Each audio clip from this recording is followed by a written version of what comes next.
See, when I do the countdown, I get in trouble. I'm sitting here with my countdown like 5. Sorry about that, folks. Wrong intro. 1 second. Save your breath for screaming. Well, I say every day it's a getting closer to taking a bath with my fucking toaster. Who are you? Explorers in the further regions of experience.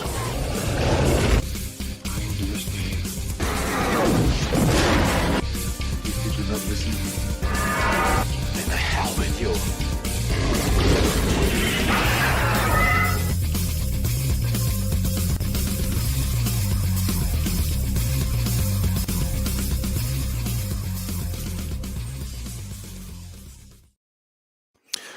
Greetings, salutations, and welcome to the 140th episode of Screaming into the Void. My name is Samuel the Infamous, and joining me is, nearly always, the inimitable Caucasian Sasquatch.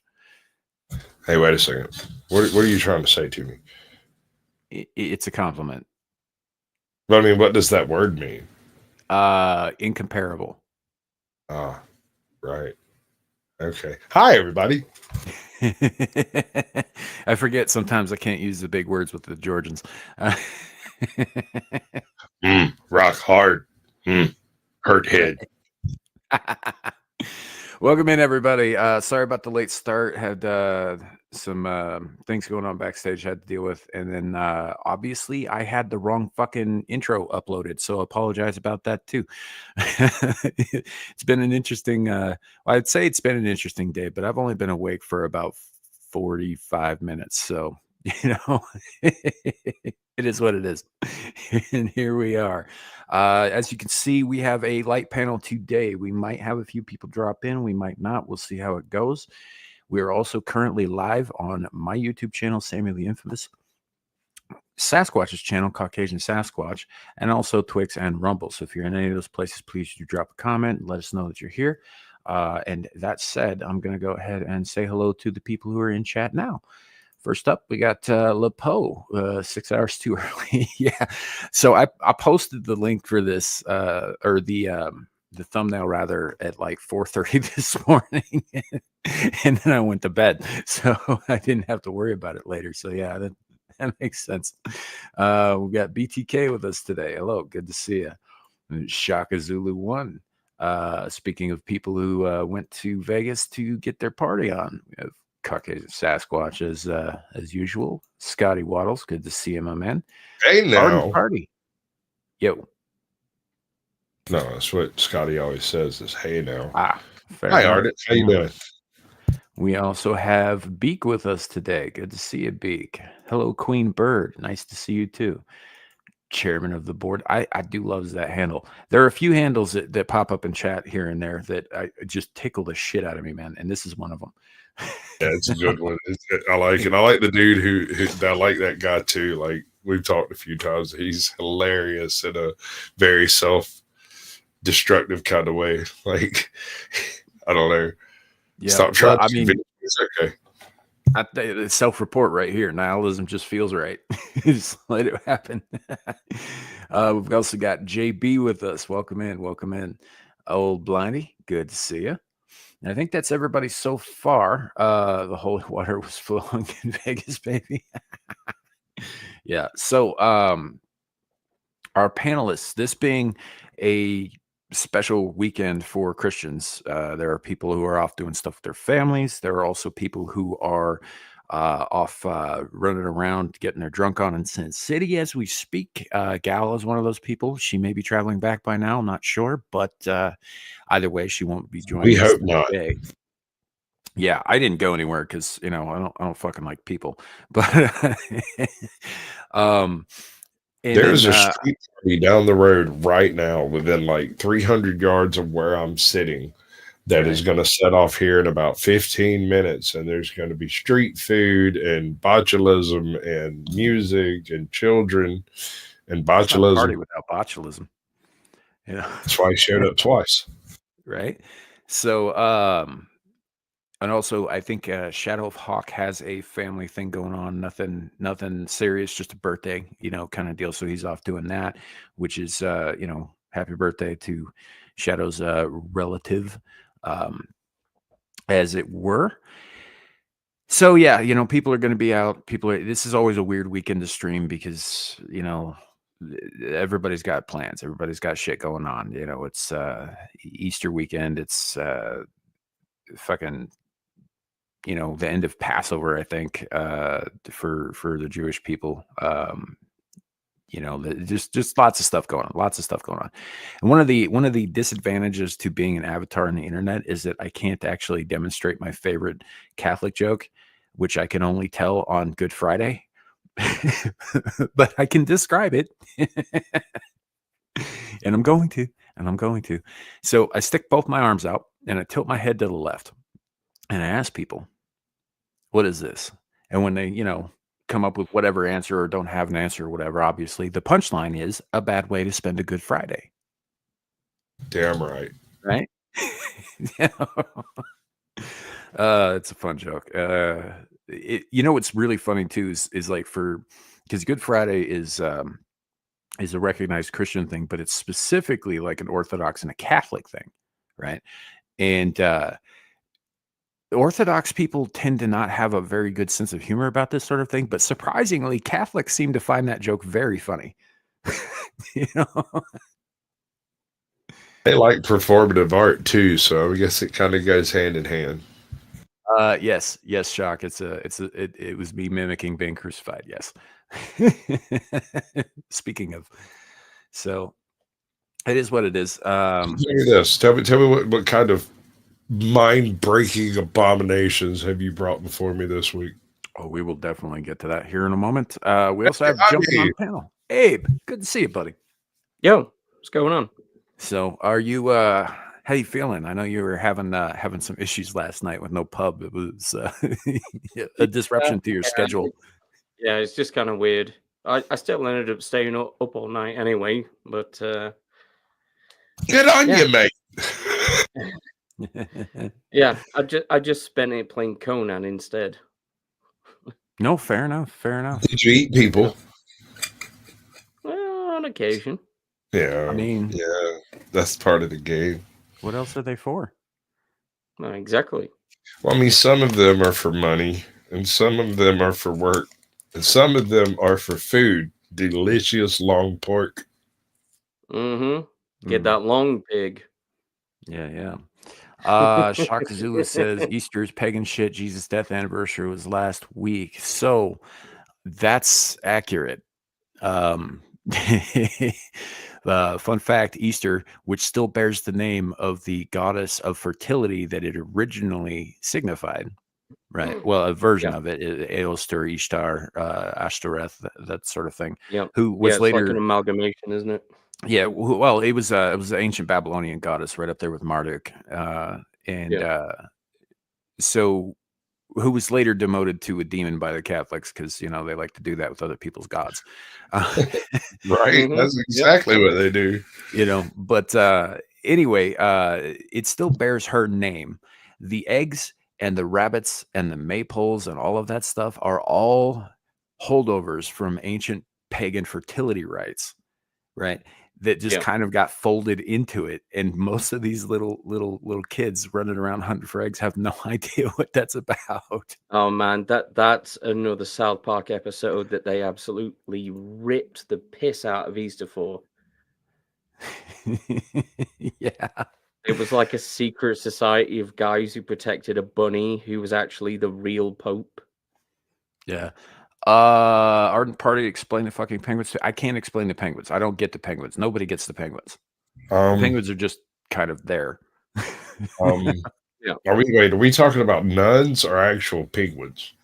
I think penguins, actual penguins. Yeah. Which are, okay. I mean, so I guess you could tie it in because penguins do fuck, and they fuck a lot. So maybe are we talking nuns or penguins? But here's the thing: how would I think we're talking about both at this point.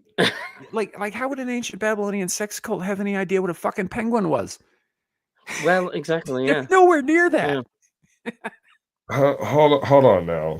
Like back in the day, there were a few tropical species of penguin, but I don't know that any of them were anywhere near Babylon.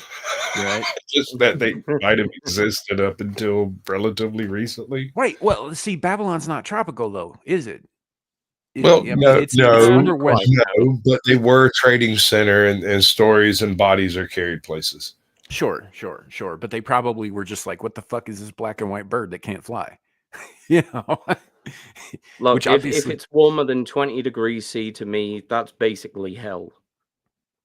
Okay, you're gonna have to do that in freedom units, bud, because you're speaking like some kind of other language with me. Isn't that like yeah, 65 or something like that in Fahrenheit? I have no idea. I don't know what it is in freedom units. If it's more than 65, your ass would melt on a night in Georgia. Yeah, I know. That's why I'm not in the United States. Yeah. Bro, I could go outside and it's like 10 degrees C and I'd still get a tan. Yeah, I got no idea what you're talking about, bro. Casper would just appear and say, bro, looking kind of dark.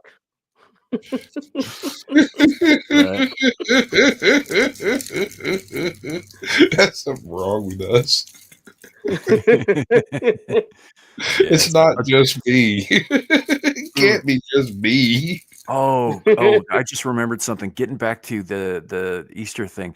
So one of my brothers sent me a meme this morning that I chortled at, and I wasn't even sure I was going to bring this up. I thought about reposting it, but I was like, I'm just going to piss everybody off with this one.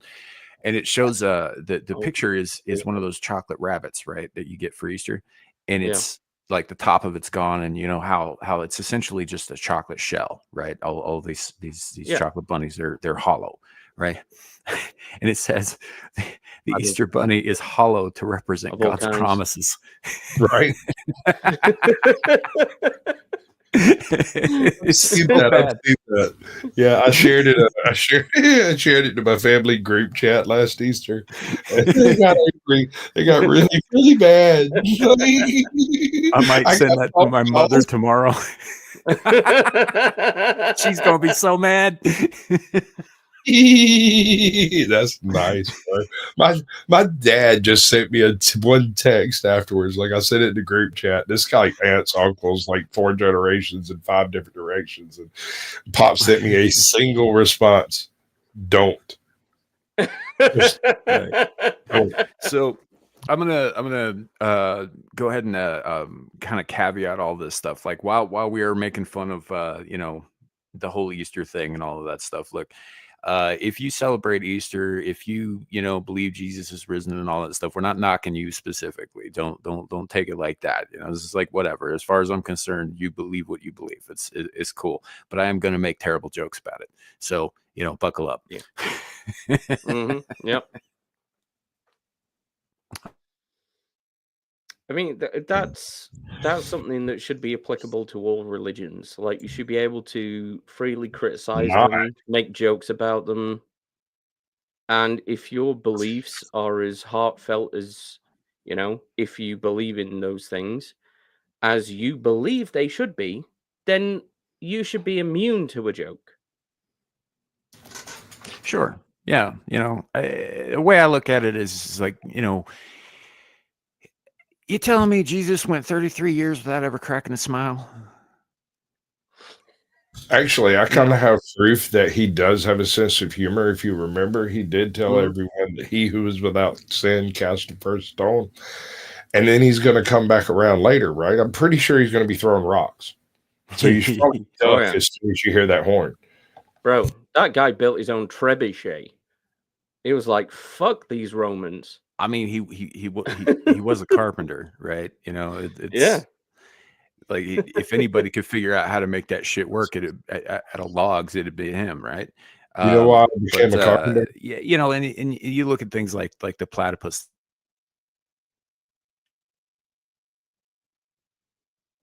Oh. Hi. Oh. Did we lose Sam? Sam is gone. God damn it. The shit and that strikes again.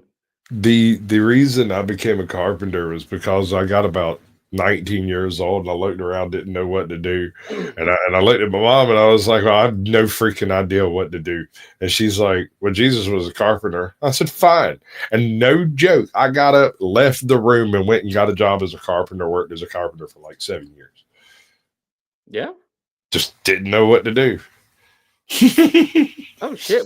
Is that a real story? Yes. Holy shit.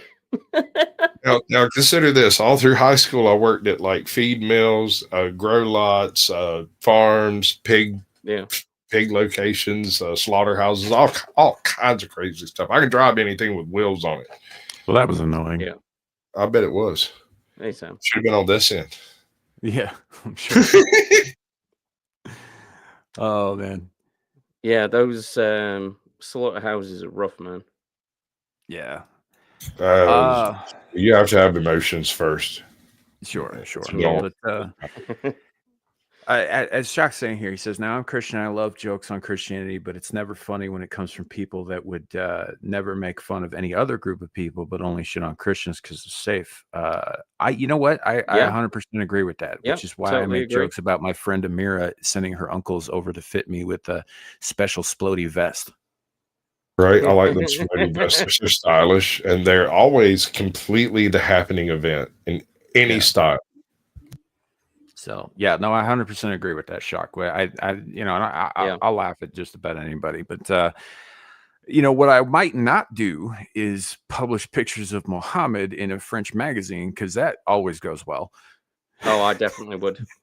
So, You see what the chairman of the board says over here? Easter's a celebration of the zombie king risen from the dead, so we can have a buddy give us chocolate every year. Why would that be funny, bro? You disrespectful twat waffle.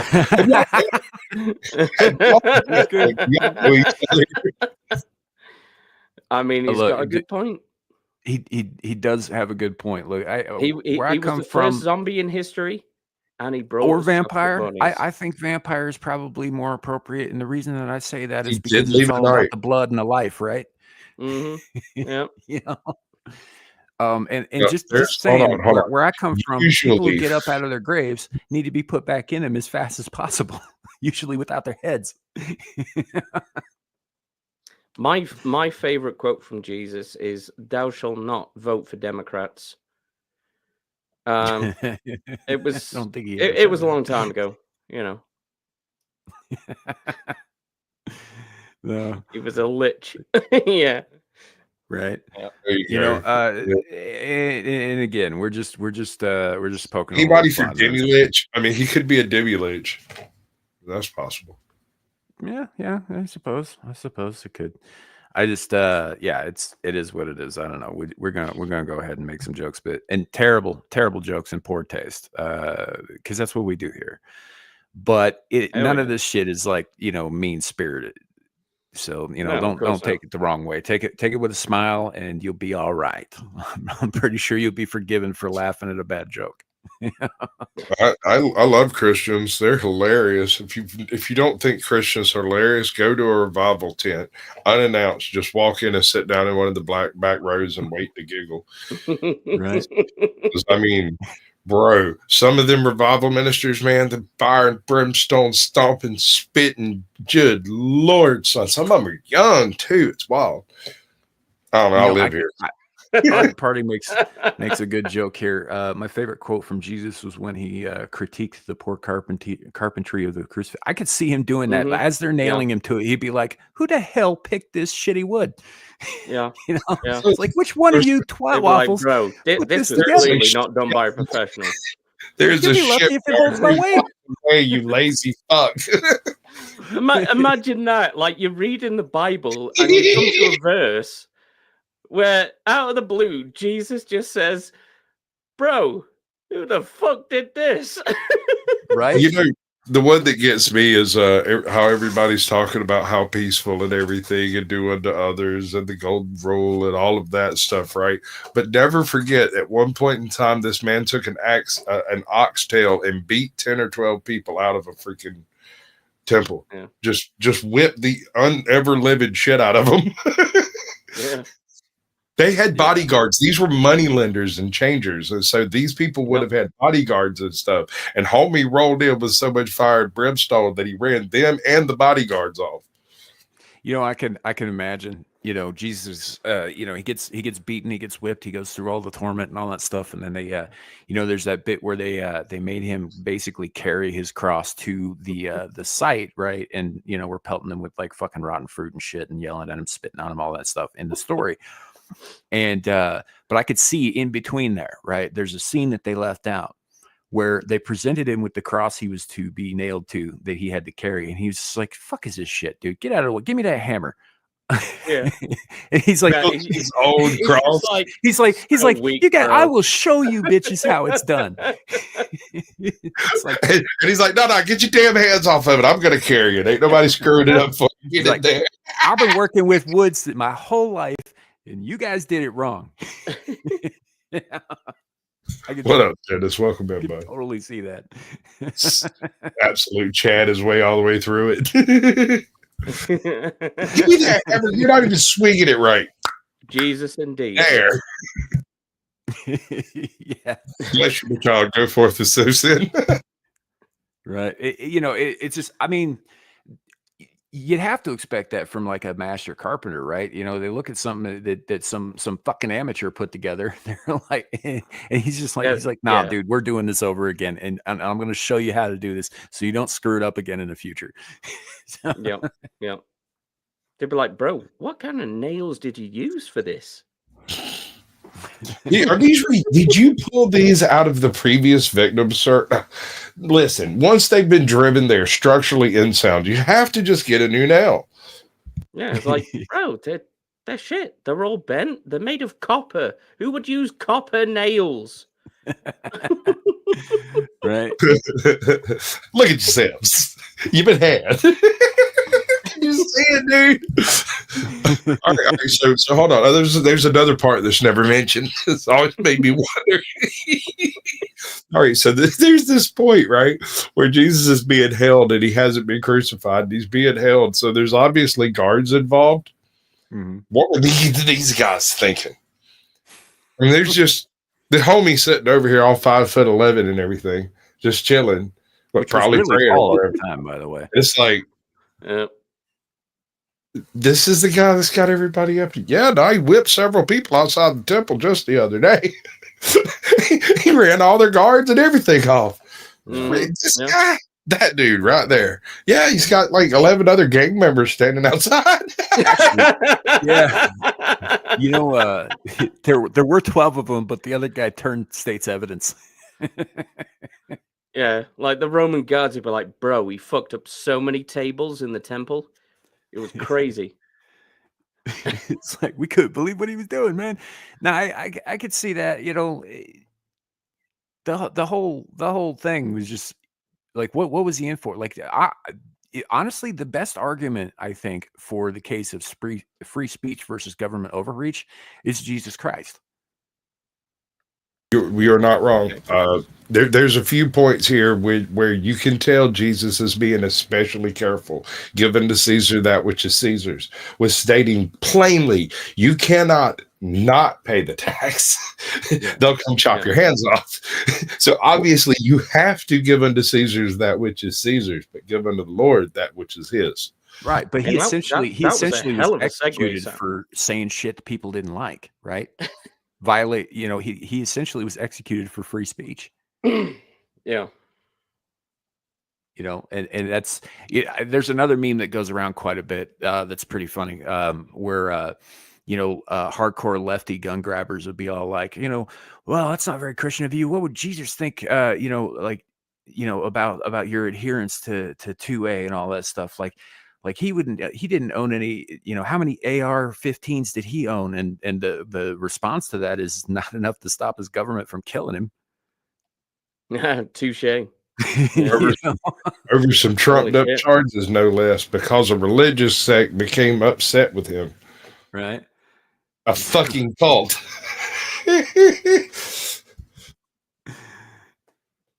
Damn. Yeah. It's It is what it is. I mean, whether or not you believe he was the son of God, that story is an object lesson in what happens to people who speak out.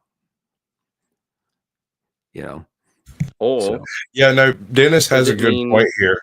It wasn't his government, but well, it kind I was of gonna say, do not trust the Romans. We made that mistake once. well, it kind of was like so the way that the Roman Empire worked and the way that a lot of ancient empires worked, the Persians in particular, right? When they took Yeah. over a place, they generally let you rule yourselves so long as you Yeah. paid tithe to them and then you didn't like overtly violate any of their rules, right?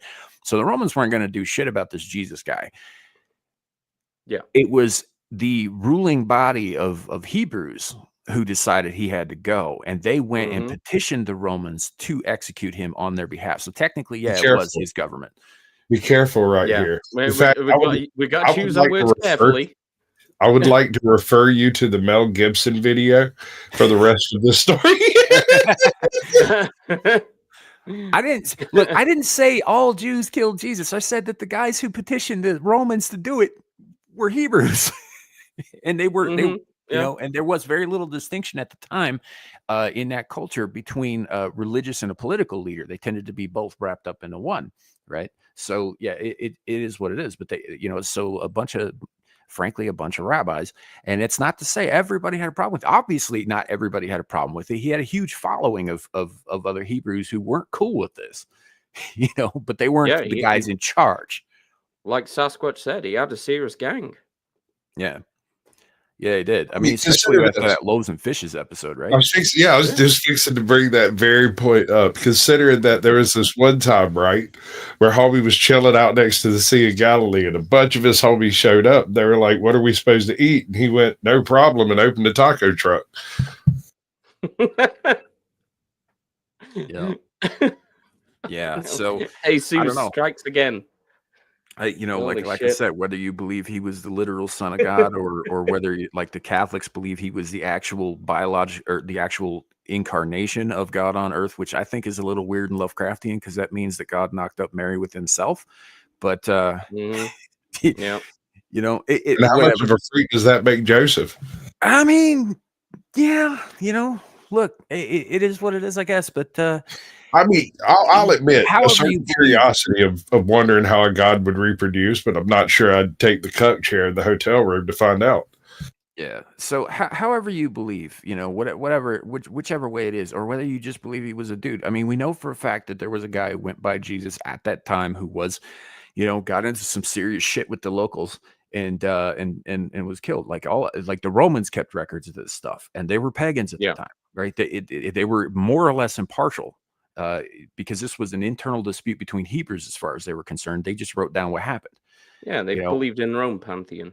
You know, but they didn't. But you know, so like whether you're into the resurrection thing or not, it doesn't really matter. What matters is that this guy's story should serve as it was meant to serve as an example to anyone who challenged the status quo. Yeah. Yeah, I suppose so. Yeah. I think it had the opposite effect, but that was the intention. Well, yeah, you know, when you get to the point in which, you know, the Roman emperors themselves converted to Christianity. Mm-hmm. Yeah, but that involves flying children in the sky and possibly some hallucinations, maybe a little bit of schizophrenia.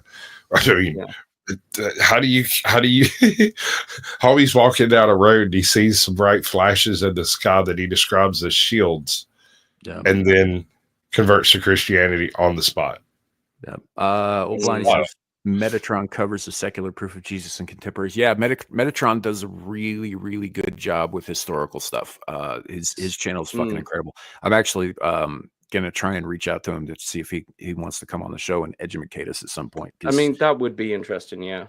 Yeah. But I want to get him and Shadow on at the same time. I think that's why would you do that to. Wait, I'm not sure which one it would punish more. Right? Why would you do that to us? We'd have to watch it. It's entertaining for me. Yeah. We'd have to be here for it. Even worse. No, Metatron's really cool, and he does. Oh, baby, I'm 10 toes down for it. But listen, why does it have to be? I'm totally down for it. Yeah. Yeah. And so yeah, and there's a chance that he'll be into it because he's said before many times, he's like, I don't care how big your channel is, and I don't give a shit about any of that. You want to talk, we can talk. So yeah, it's I'm gonna probably reach out to him. Yeah. The time zone thing might be interesting because he is Italian. So Yeah. but we'll figure something out. That. Lepo, yeah, Metatron is one of the better history YouTubers, Yes. right? Like Easily. this guy Like does real history, not specifically medieval imaginary, history. made up Yeah. history that people like to do on YouTube. But Oh like yeah, he's real, done so many legitimate videos history. debunking shit. This and guy's just, incredible yeah. in terms of like his research and whatnot. He's very Yeah. very good, very well spoken, and he seems to be a genuinely pleasant dude. So Yeah. He was on Friday Night Tights about, what was it, like 6 to 8 weeks ago, something like that. yeah, he was. I actually Yeah. watched that one. I haven't watched Friday Night Tights in a long time, but I like Metatron, so Yeah. you know. Oh well, yeah. Oh, he's in America now? Oh, that makes things way easier for, me. Because I'd make him get up at like fucking 3 o'clock in the morning to do this show. That'd be cool. So yeah, no, that would be cool. So that's somebody we do occasionally have interesting guests on this show, very occasionally. And there are a couple of people I'm considering asking on, and there's one in particular that I am in the process of trying to figure out scheduling. I'm not going to announce anything just yet because it may not work out, but we do occasionally have some interesting guests on, and so we'll see how that goes down the road. But yeah, Metatron's one of those gets that I would very much be happy with. Yeah. I'd love to Yeah. fucking pick his brain and just kind of. I actually like to just sit there and let him fucking talk. If I'm being perfectly honest, I could listen to that guy Yeah. all day. So. Yeah.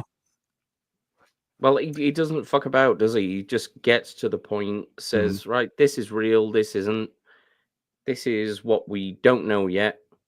That's it, One of my favorites that he did was some of the paintings that are in like various museums around the world, and how the different pigments were done at different eras, and how you can Yeah. tell how old something is based off of how dark the pigment has become until a certain point when the pigment was made darker to look older.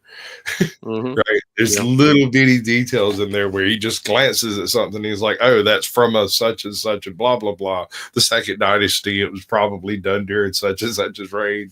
And I'm like, and I'm a detail-oriented individual. Like, I'd love to be able to do that. Yeah. I saw a video of his recently about, I think it was the Shroud of Turin that he was talking about. And it was fascinating because he just nailed all of the details. Mm-hmm. And he's like, yeah, it's interesting. Probably bollocks, though.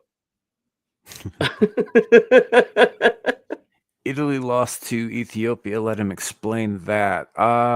So like what time period are you talking about? Because there was a time when Ethiopia was an empire that was like on par civilization wise with like Rome. I mean, they didn't obviously have the same kind of structures and whatnot, but they were very organized and very upscale.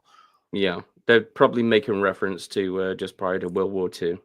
Oh, okay. Yeah. In that case, I got nothing. It's not like they had enough fuel to, for their bodies or anything to keep fighting. Ethiopia's been in this shit for a while. Yeah. So, yeah, no, it's I kind of got to go with like every comedian ever. When you realize you live in a desert, just start walking until you're out of the desert and live there instead. Yeah. Yeah. Why would you walk like 15 miles a day to get some water? Move to where the fucking water is.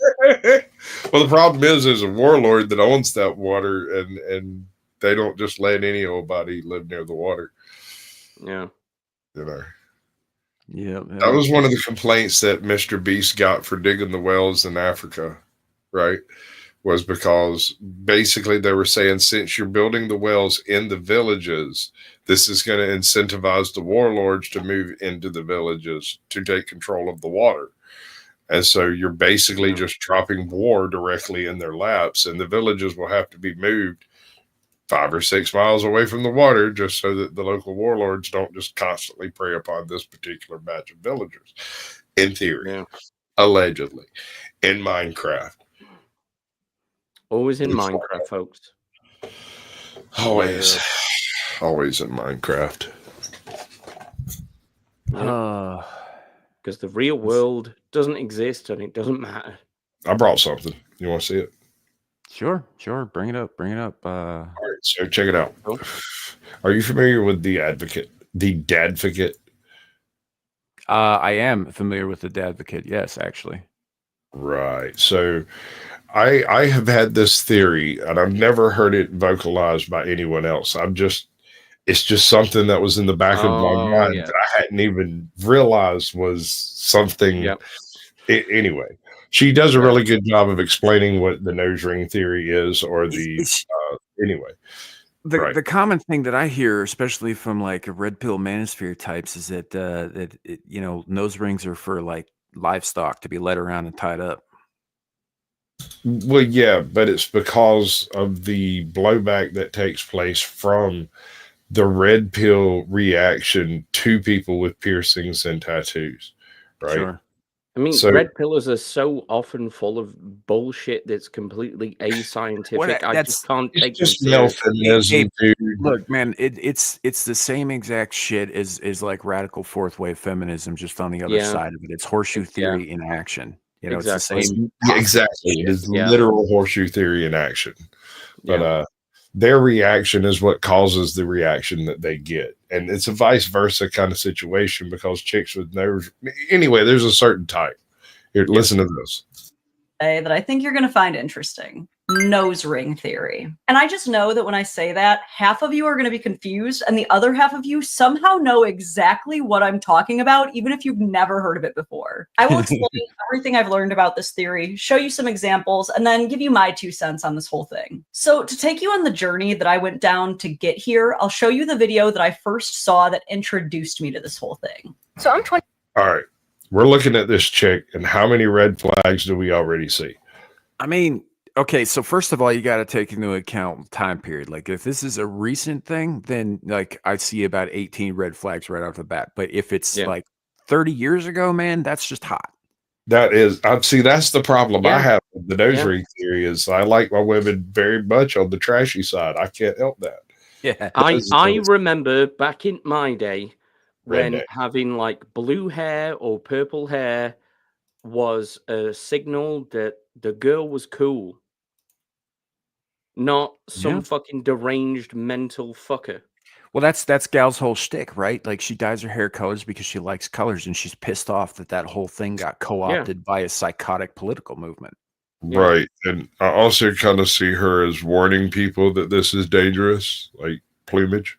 Yeah. Real quick before we go further, BTK is asking Davocate. So she is a married woman who talks a lot about men's rights on the interwebs. Like a lot of men's rights activists who are women. Like, I don't know how much like if she actually lives what she preaches or whatnot. You just see, like, it's YouTube, man. She could be anybody, really. But what her content is advocating for not only the rights of men, but dads in particular, and husbands and fathers, and so on and so forth. Anyway, she does a thing, and she's fairly successful at it, like 433,000. Oh yeah, she does pretty good numbers. I enjoy her content, especially the sillier stuff she does. I really like when she gets silly. Yeah. I like grifters too. See, grifters don't bother me. Well, if she is a grifter, she's doing it real well. Oh yeah. So yeah. Anyway, red flags. We got the beanie. We got the dark eyeshadow. We got the freaking piercing here that I don't even know what it's called. You've got the 2 whisker piercings. I'm pretty sure there's like a wolf tooth floating around in there somewhere, and of course the dreaded nose ring. Right. I imagine she has a dotted line tattooed somewhere around her neck down here somewhere. But all in all, I think she's a very lovely young lady, and would dedicate my life to the rest. Odds are she has at least one side of her head shaved under that mop. So, but I can fix her.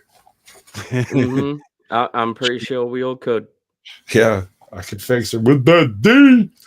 24 years old, and I've been trying my hand at dating men specifically for probably about 5-6 years now, in a serious way. I'm single She's at the also wearing moment. a pussy hat. I just broke up recently, and I have probably dated about like 4 to 5 men, seriously. Keep running into the same issues every single time I date a man, and I've been trying to like... All right. So if you're ever sitting in a room with 5 or 6 people, and everybody's sitting around looking at each other, and you're trying to figure out who the asshole is, and you can't figure it out, what's the common denominator? Yeah, right. what's that old saying? It's like if you run into one guy who's an asshole, you know, then that guy's an asshole. But if you keep running into assholes all day, the odds are you're the asshole. Yeah. Right. You're triggering this behavior in other people somehow. And that's what I see here. I mean, look at everything we got going on. You see just she's already angry. She's mad before this thing kicked off. I could see her posting this video too. That there's a Reddit thread r/am I the asshole? Yeah. Right. This would totally. I could see this popping up there. Yeah. Totally. Facts. Really get to the root of what it is. And now I know what you're thinking. You probably have a type. I do not have a type. These men don't know each other. They're not friends. They're not from the same area. They don't look alike. I really do not have a type. The only thing that these men have in common is that they are men. I really have been reflecting a lot and trying to figure out what like the root of all these issues is. Now, don't get me wrong. I'm not perfect, but I'm not the reason that any of these relationships ended. One of the main issues that I've come to recognize is that I don't think men are really... You catch that criminal side eye? Mm-hmm. Really? Run it back for a second. Woman? Really, woman? You want to run it back? Yeah. See it again? I do too. Now, don't get me wrong. I'm not perfect, but I'm not the reason that any of these relationships ended. One of the main... There it is.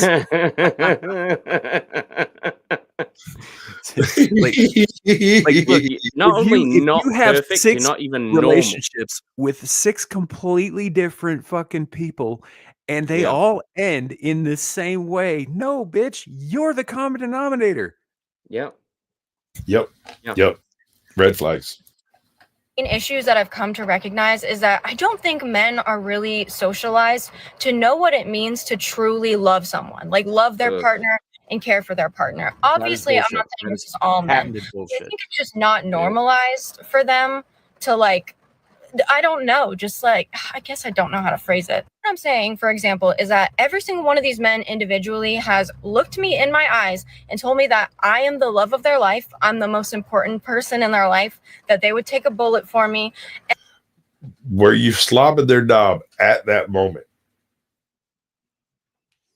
Because I bet she was. Yeah. She certainly wasn't talking.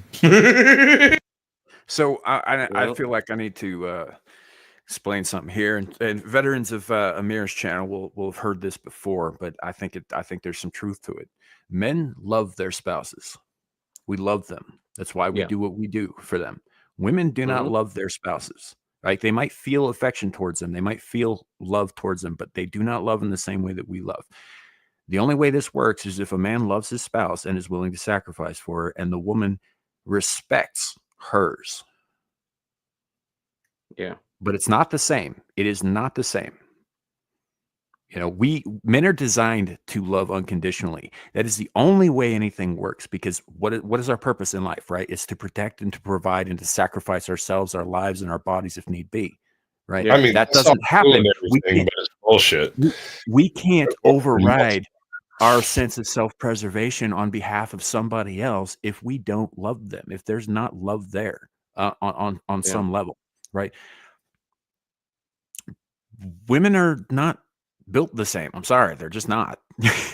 But you don't understand, sir. I can change her. I mean, you could try, but I'm pretty sure you're just going to come back with a drippy dick. Yeah. And every single one of them has treated me horribly, okay? I don't know about you, but when I tell somebody they're the love of my life and that they're the person I care about the most, I show it. I'm treating them accordingly. Part of it that really trips me up is that they believe it.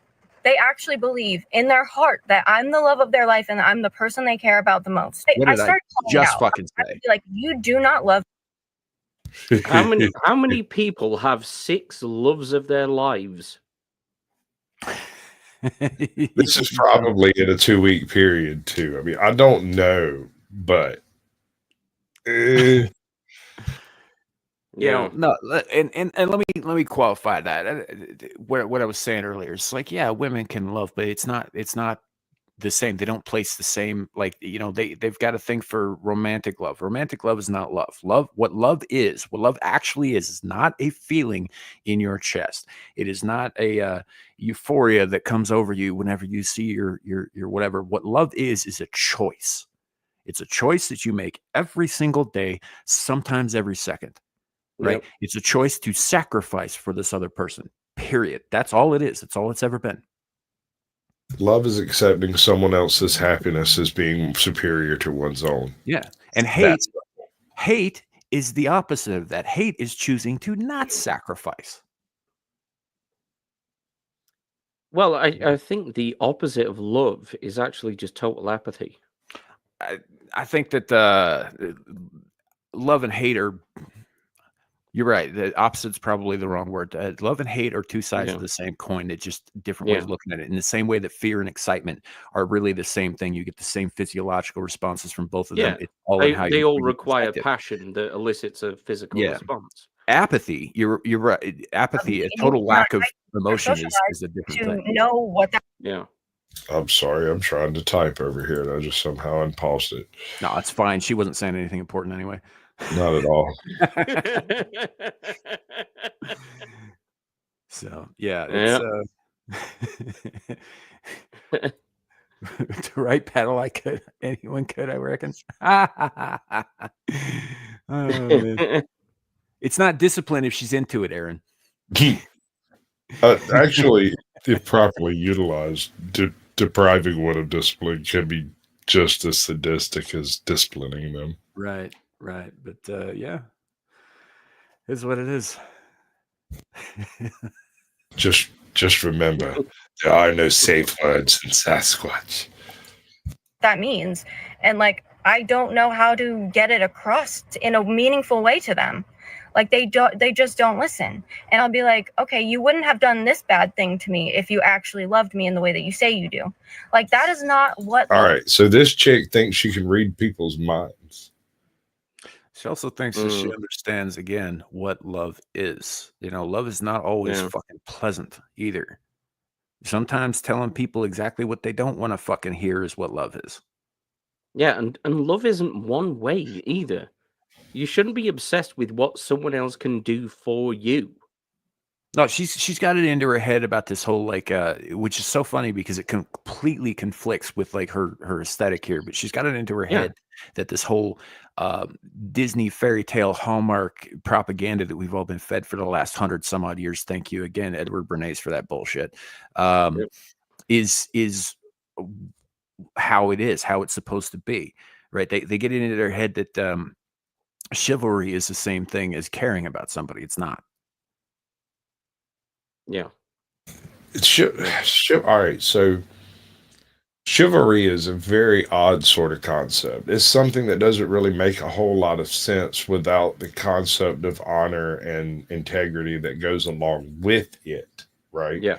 So chivalry is the entire reason why the concept of might makes right turns out to be true.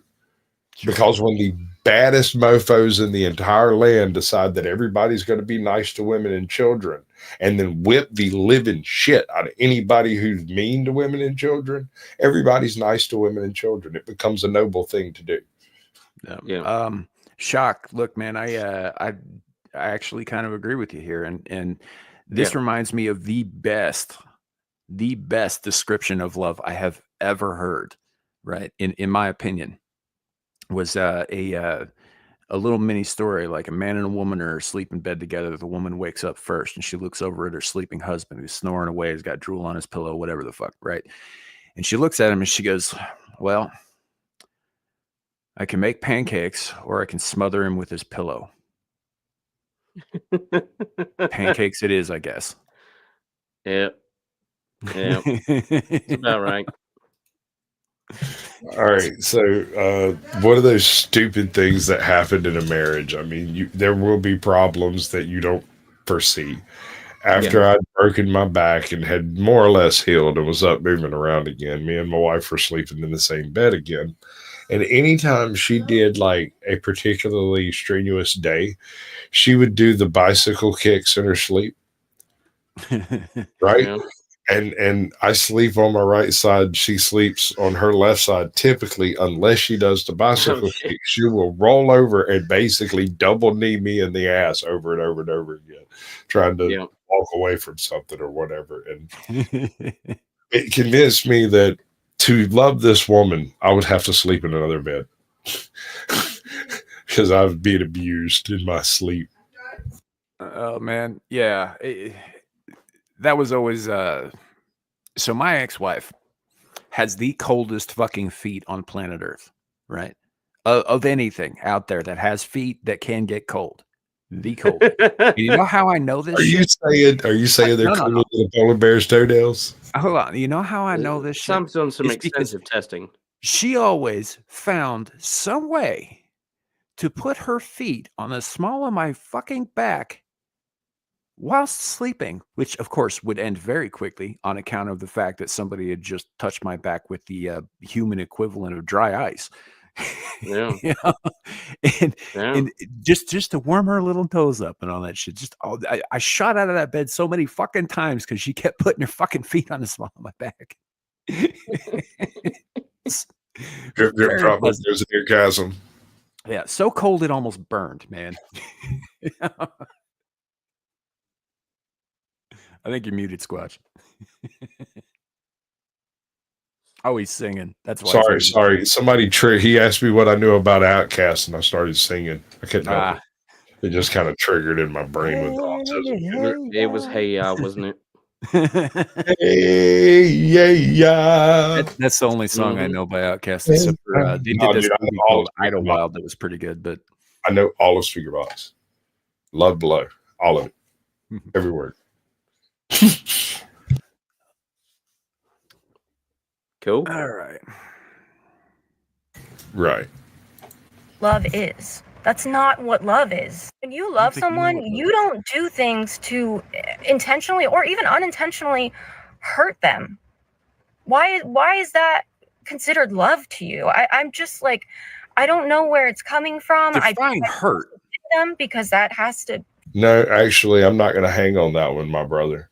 Define intentionally or unintentionally. I mean, there's that too. Yeah, like, you know, first, look, suffering is part of it. Yeah. Yeah, no, it really is. People who don't understand that, like, you don't get a couple that's been married for 75 fucking years in their 90s, right? Who are still together and still in love without them fucking suffering together or for each other or making each other suffer at some point, right? Yeah. The fact that they made it that far means they were strong enough to make it through it, but it is a part of the experience, and you can't shut that off. You know, this chick here strikes me as somebody who, at the first sign of strife, right, at the first sign that that this dude did or dudes didn't 100% agree with her lockstep, she was out. Well, that's it. Like I said before, like it's not a one-way process. You know, you've got to be willing to make those sacrifices in order to make something work. Exactly, Queenbird. Yeah. She seems like such a modern woman that if you don't do my bidding, you can fuck off. Well, the problem's with you then. Yeah. Aaron, Laura, the ones that make her look like fangs are actually different, I think, than the lip piercings. Those are surface piercings that are in the actual gum itself. That's for fellatio. Yeah. So are tongue rings, by the way. Anybody who's got a tongue ring, if they have it for if they tell you it's for anything other than that, they're just like, oh, I just thought it looked cool. No, it's for blowjobs. It's all it's ever been for. Yep. Yes. Yep. If you've never been properly bruised, you don't know what you're missing. And I don't have a problem with people who have tongue rings. I actually quite like the sensation of a tongue ring, but they serve no other purpose. They're a bitch to clean, a pain in the ass to learn to eat with, right? There are all kinds of problems with these fucking things. The only practical purpose for them is to enhance oral sex. That's it. Yep. Agreed. Like I can't handle it anymore, dude. So in this video, this girl is describing her troubles with finding a good man. She insists that she doesn't have a type, that none of these men really have anything in common, but for some reason, in the end, they always end up treating her horribly. And this led many in the comments to speculate that it must be something about her that is the common denominator. And unfortunately, since it's such a short TikTok video and we don't really get much insight onto greater parts of her personality, and she's not very open about what her most major flaws are to figure out why she's attracting such mean men or why her relationships are always driven to turmoil, people began to theorize, because it's one of the most noticeable things about her, that it could potentially have to do with the amount of piercings she has. In fact, these two comments right next to each other say, the piercing theory is so true, with over 700 likes. And again, don't know, don't care, nose ring theory with over 1,200 likes. So you might be wondering, like I did, what about having a bunch of metal in your face would cause someone to treat you poorly? I mean, Anybody want to take a dip on that? I mean, you can't take her around the MRI machine, that's for sure. Not leaving the country, not easily. So here's the thing. In my experience, people with a lot of tattoos and nose rings are trying to find sensations. They are sensation seekers. For whatever reason, their sense of sensation has been dulled by some aspect of their life. If you've ever had a tattoo done or a piercing done, it does not feel good. It is not a pleasant experience, right? You do this for some other reason than the quote unquote pleasure of it until you're good and well broken. Mm. Yeah. Well, how good it feels to get things poked in your freaking skin. That's crazy talk, man. Where does that get from? You know, like I do know that there are people who get addicted to the process of piercing. You know, like it might be a bit of a fetish for them, even. You know, same kind of sentiment as people who are addicted to getting tattoos, right? I have a couple of tattoos, but I'm in no hurry to get other ones because it involves jabbing a needle into my flesh over and over again thousands of fucking times, and that shit's not fun. You know, but some people do get off on that, and that's why they're covered head to toe in these things. There are people who tattoo their fucking scleras. It's all just a gateway drug to genital bifurcation. Don't look it up, folks. Yeah, don't do that. Sure, the style isn't everyone's type, but these men were clearly attracted enough to her to date her. So then what is it that's causing the relationships to not go well? So I decided to look into what these men were referencing when they talked about the piercing theory or the nose ring theory. And this was the top video I found. Have y'all ever heard of the septum piercing theory? If you have a septum piercing, you may not want to look it up, but I'm always the last person to hear about shit. So this is common knowledge. It's dead ass. It's actually dead ass because it says that every person that has a septum piercing makes their trauma their entire personality. And she I hadn't heard that, but that tracks. It's dead ass. So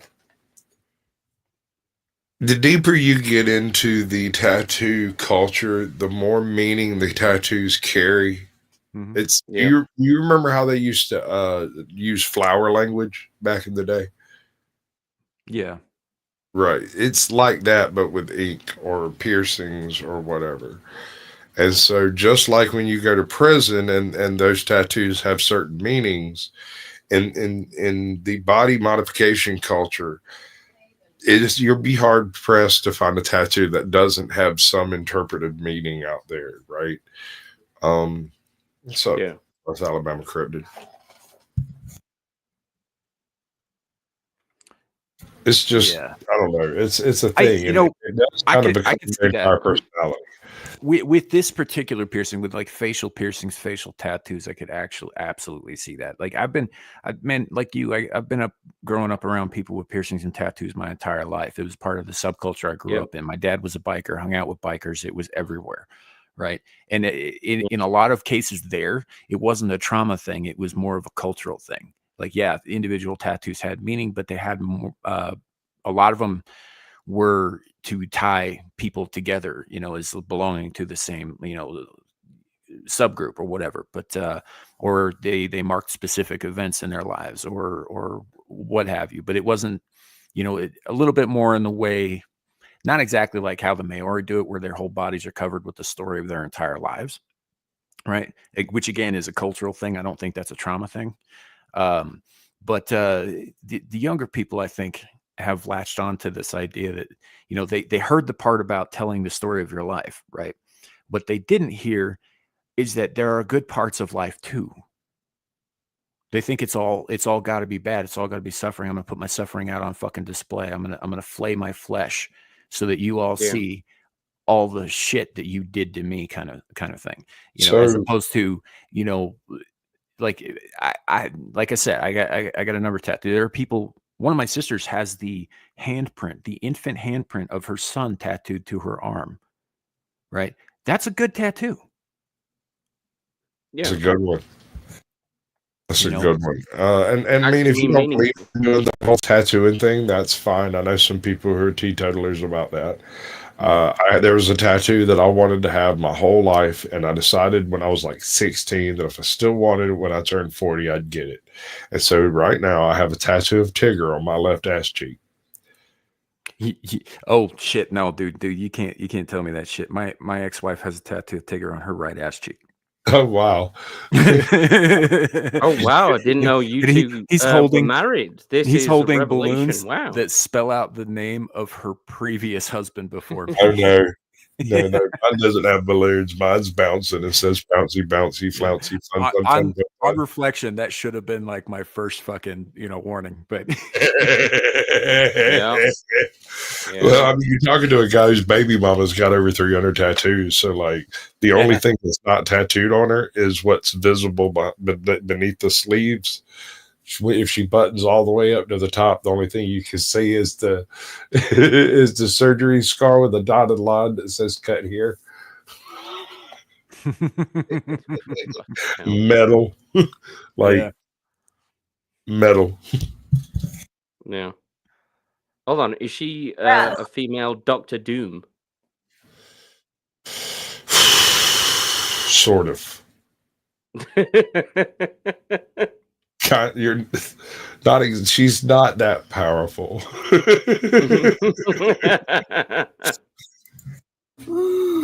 Like I said, dead ass. Damn, straight from the horse's mouth. Or maybe I should say straight from the bull's mouth. Because I got it. We get the joke. Person with the nose ring is saying. It's like that wasn't like a stretch, man. That was pretty on the nose. Yeah. Lol. Oh my god. Saying it's true.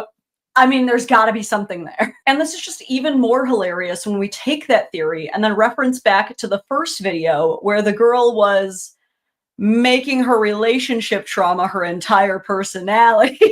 Okay, that might have been a little reductive. After all, it was just one video. Surely her entire profile isn't like that. What do you reckon? She actually looks worse in this one. Yeah, she's trying to do the Billie Eilish in this one. It's not working. She got rid of the like. I hate to say it. I know there are guys out there who are like, "Oh, women put too much makeup on." I was like, "No, some of these bitches need it, dude." Based. Oh god. Oh god. Girl. Damn. You guys never told me how cool it is to have a dad.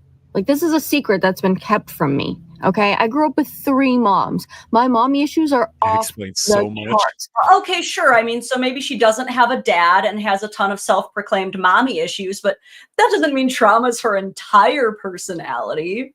I have psoriasis. Not like a little psoriasis, like all over my entire body. When I tell you, My whole body looks like this. Okay, so she has a bit of medical trauma too, but I mean, there's more to her. Nothing normal can ever happen to me. I think I attract chaos. Okay, so attracting chaos, it might be a little red flag, but I mean, there's got to be something normal here. Not to be a man-hater or anything. But I'm going to Actually, hate fully men. to be a man-hater. Fully to be a man-hater. Oh, okay, I guess she also just doesn't like men. I mean, you could have. Eureka! We've made a breakthrough. We have Right. figured out the primary issue with this woman's relationship status. Lepo, psoriasis is not leprosy. It just kind of looks like it. I got this isn't a case of leprosy. This is a case of retardation. Hear me out. I used to work for this guy, and his sweet old mother would sometimes need things done, and he'd just call up whoever wasn't directly on a job currently and send them over there to go move the freaking table or whatever, right? Mm-hmm. Yeah. After working the job for about 7 months, I had noticed that she had these patches that she kept cream on and stuff. And he was like, "Oh, it's just psoriasis." And I was like, No, dude. You see that patch of stuff over there next to the garage? He says, "Yeah. That's all poison oak. And the dogs poop in that patch right there. If you cut that poison oak down, all those red spots will go away." Apparently that had been an issue for like 5 years. And it went away that week. Like that was the last time they ever had to deal with it. People are wild, man. Yeah. People are I retarded. brought that up. I mean, just they don't think. What's up, Chuck? Good to see you. Zillage. I call him Zillage. Zillage. I I always butchered his assumed it name was so Zilliga. badly. When he first jumped into my chat, like years ago now, actually, and I know him from Amir's chat prior to that. And when he first jumped in, I did like a whole segment years ago about how badly I was butchering his name. So we just kind of settled on Zillage. No, the magic words are not toxic masculinity. The actual magic words are Omni, Suminaru, Wawa. I thought it was Klaatu, Verada, and No, see, no. all those I'm magic going to have words. to correct you both. It's actually supercalifragilisticexpialidocious. Thank you. Oh, no, that is the hooker service, sir. even though the sound of it is Yes. something quite atrocious. It is indeed. What's wrong with you? I used to know when that you whole were song. Fuck off. theorizing on why your relationships with I men. still have a vinyl Only- single of that. I'm starting. Wait, you still have a single of that? Yeah. Dude, Mary I Poppins still was a have good movie. vinyls of single vinyls of Pinky and Perky. All right, so full confession, I have some stuff from my wife's grandmother, and one of the things we ended up with was a old school record player, like the big, like 72-inch long, 3.5, 4 foot tall box cabinet record selection thing. Anyway, Yeah. it has every single Christmas album from like 1954 until the mid 90s in it. Like, Oh, I so don't- it's like a proper old school jukebox. yeah. Well, I mean, you have to change the records yourself, but yeah, Yeah. yeah, Damn. it's wild. And every now cool and then, as I get a wild hair up my ass, and I go in there and open it up and look through it just to try to refresh my memory on what's in it, because it's all ancient. Yeah. Yeah. So, are these women salvageable? Can we save them? I mean, she's young. Maybe she could learn. I don't know. Because honestly, if you want better relationships, you got to look inward first. Honestly, You're not wrong. Lepo, I know who Chloe Roma is too. Actually, Yeah. that's another case entirely. The word grifter springs to mind like with bright neon colors. Well, I mean, is grifting innately wrong? I mean, no, I'm just saying I'm not 100%. You give me money. She believes a goddamn thing she's saying. yeah. Well, I mean, okay, so I don't And want on to that note, donate to Caucasian Sasquatch on his. Yes, do it. Give me money. Money him. I money lost now. that. Fucking hell. So, oh, that reminds me, before we go any further, I do have to give a thank you shout out to Beak. Last week, after last week's SITV, he did cash app $100 going towards better internet production and all that stuff. So thank you, Beak. Shout out to you. You're awesome. Shout out to Beak. Yeah. Absolutely. Thank you, brother. To connect the dots. Now, when I first started looking into nose ring theory, I didn't think that I would take it seriously at all. I thought it would just be a good laugh. But the more I looked into it, the more I think that it might actually hold some weight, because I did find quite a number of studies that have strong correlations between individuals with a lot of piercings and tattoos and how they are perceived and who they attract. This study seems to indicate that people with piercings and tattoos score significantly higher than those without for sensation-seeking and risk-taking behaviors. This other study that I found seems to indicate that people with piercings and tattoos, specifically women, scored significantly higher for extroversion and assertiveness, meaning they are more... They trifling hoes. Yeah. But look, this... Yeah. She mentions risk-taking behavior. Like, this is not an uncommon thing. People who are fucked up do fucked up things, right? It's just and I'm not even restricting this to women. This applies to men too. I mean, you look at these universal. These, you know, Gen X base jumpers and fucking extreme sports enthusiasts and shit like that, right? A lot of those guys were super fucked up in their personal lives. It's part of why they took such huge risks. You know, because it was just them acting out. It's the same shit, except they weren't, you know, doing it in the same way as these women are doing it. You know, but it is the same tendency to lash out, to act out, to do something outrageous to get attention, because or you know, whatever the fucking the thing is. But fucked up people do fucked up things. People who are content and happy and healthy generally don't go out of their way to risk anything. Do you know, I think there's some sort of genetic quality to this as well. Mm-hmm. Because you look at some of the richest people in society, they have very specific psychological bases. And that's because they come from long lines of habitual risk takers. Mm-hmm. So I wonder if there's something to that. Well, you know, I mean, even if you look at take some of the finest comedians of the late 20th century, you know, Chris Farley, for example, right? Chris Farley was an incredibly funny fucking man. Also, physically, surprisingly, very athletic. You know, along the lines of, weirdly, John Belushi, same way. And both of those guys were intensely unhappy, unhealthy men who took more and more fucking drugs until it killed them. Yep. Yeah. You know, that kind of thing. It's Freddie Prinze, same deal. You know, some of you might be too young to remember who Freddie Prinze was. You just know his idiot son. But Freddie Prinze Jr. Didn't he marry Sarah Michelle Gellar? She married him. I think she's got the pants on that family. But well, yeah. But yeah, you know, but like, you know, just looking at kind of entertainment, you see, what the fuck was that name? Amanda Bynes, I think. Yeah. Like, was a Disney star for a while, and then she was so fucked up that she did this incredible fucking crash out. She's still getting into trouble to this day. You know, it's kind of amazing she's still alive, if I'm being honest. She took a mountain of drugs and got to the point in which she was homeless at one point, and now she's just joined OnlyFans. Yeah. Miley Cyrus went through a massive hoe phase. You know, tattoos, drugs, all kinds of shit, spitting in her father's face. You know, just like whatever else you might say about Achy Breaky Heart, that wasn't cost for that. You know, but mate, that is a banger of a tune.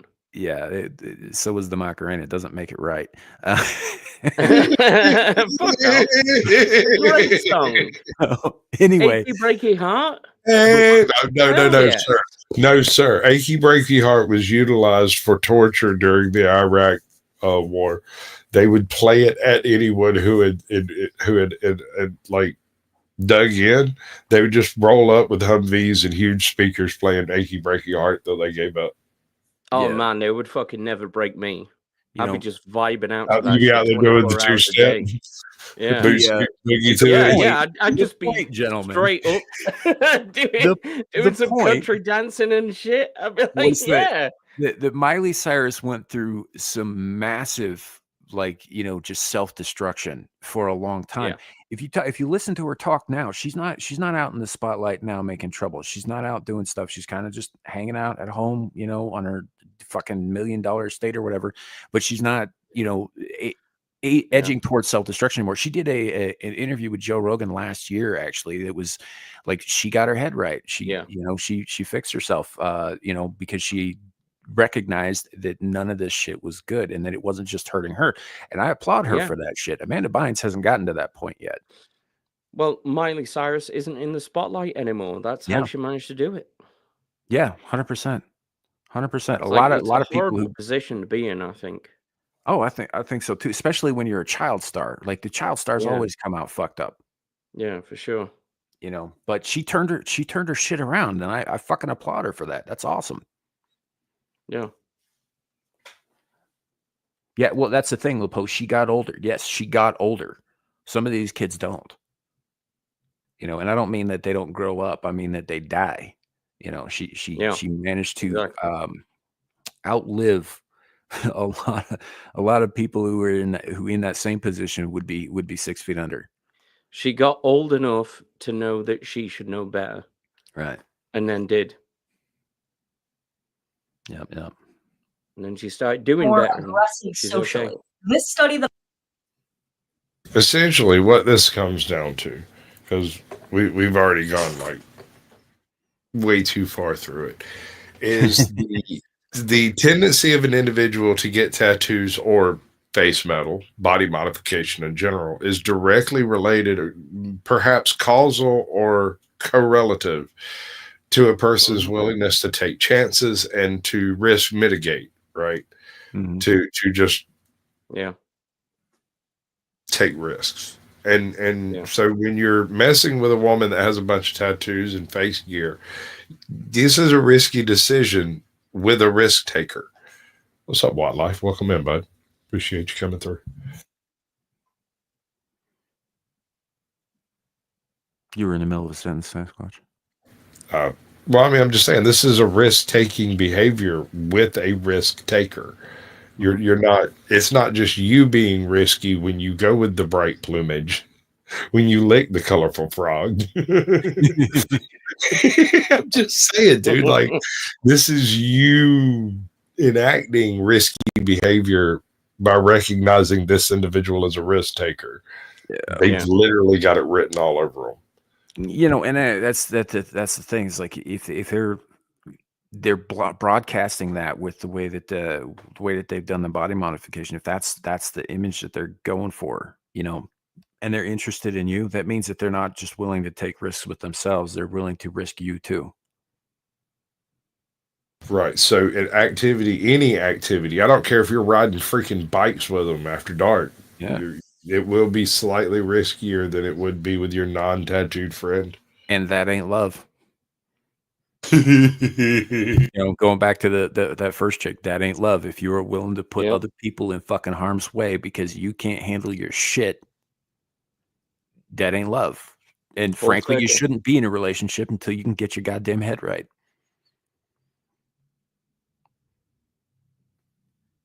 So yeah, it is what it is. But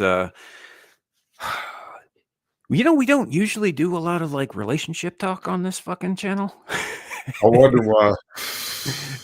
Probably because I'm not that into it, I guess. But there were things said today that I think were important, though. I can break down relationships in a like the entire incel culture is built on people sitting in their basement complaining online, right? Mm-hmm. So the way you break that down, if you're actually interested in finding a woman, not just something to screw, don't try to go pick them up at a freaking club because you might get lucky, but Probably not. You're not going to get what you're after at a club. You're going to get BD. That's what's going to happen. So instead, figure out something, whatever it is in your life that you do that's not your video games and not your science experiment in your freaking fridge, and go do that in public with people without any effort. You'll look up one day and realize there's this chick that's been right there the whole freaking time. Like, where'd she come from? And later you'll realize that there was a relationship there that you never tried at. And it's a beautiful thing when you absent-mindedly end up with someone. Hey, Shock, look, Void might be getting kind of gay, but you got to fill that hole somehow, right? Also, I wanted to say, hey, Bernie, good to see you, man. Good to see you in the chat. Also, I read that wrong initially. I read it as my mama said tattoos are only for cannibal freaks. Check. It's not what it says. It says carnival, but hold on. Same thing. Let me clarify. What do a blonde and a bowl full of Jello have in common? Oh, I can't wait to hear this. They both jiggle when you eat them.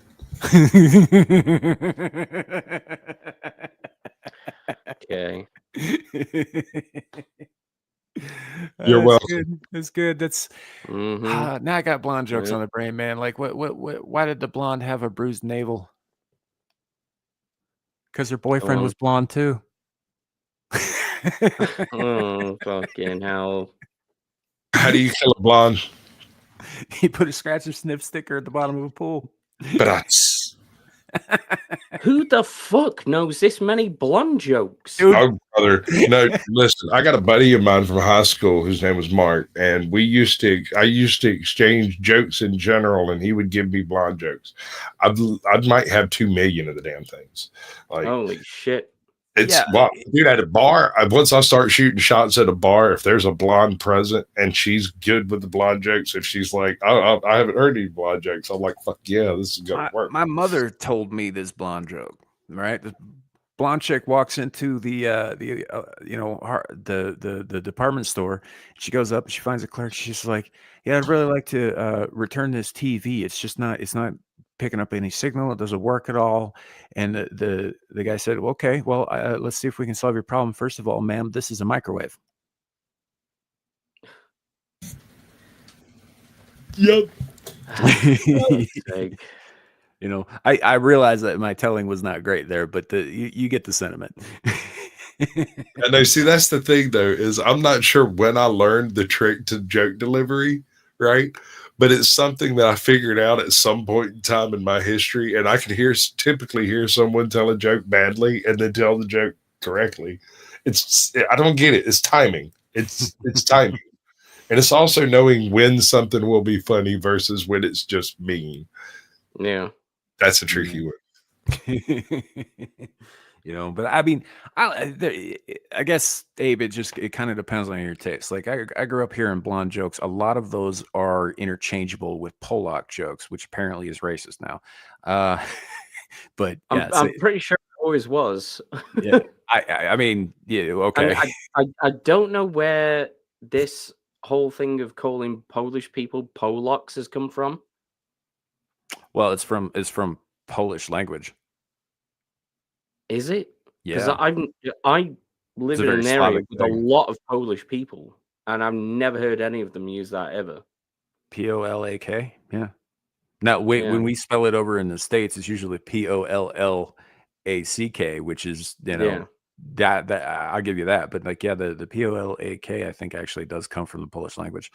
And it's kind of a Slavic thing to say anyway.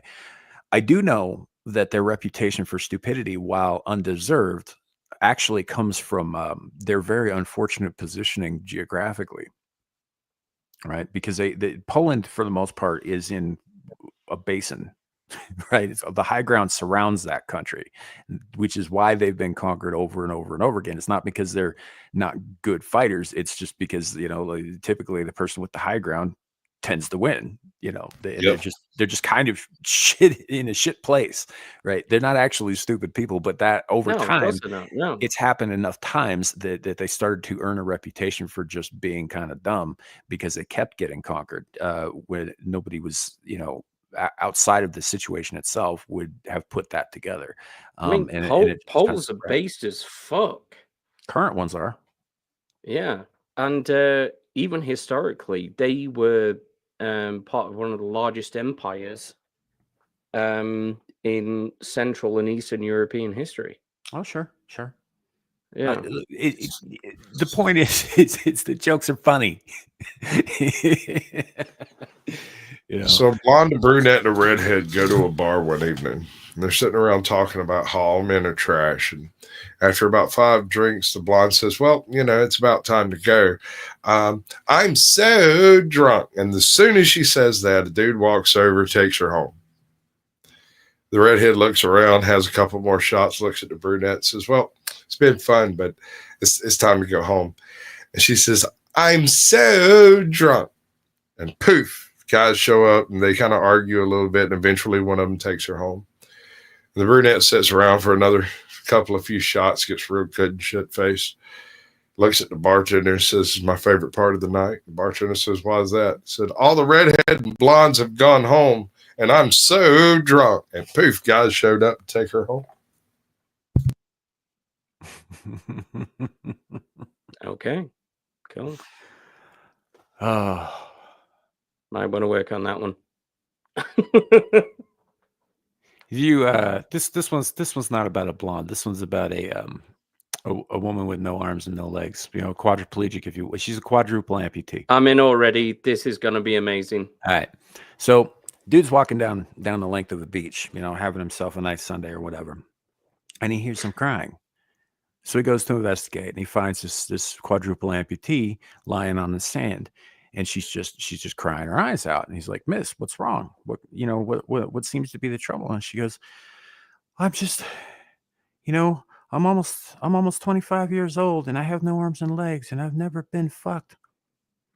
And he goes, well, miss, I think I can help you out there. She goes, really? He's like, yeah. And so he picks her up, throws her in the ocean and says, now you're fucked. I could see that one coming. Fucking hell. It's one of my dad's favorites.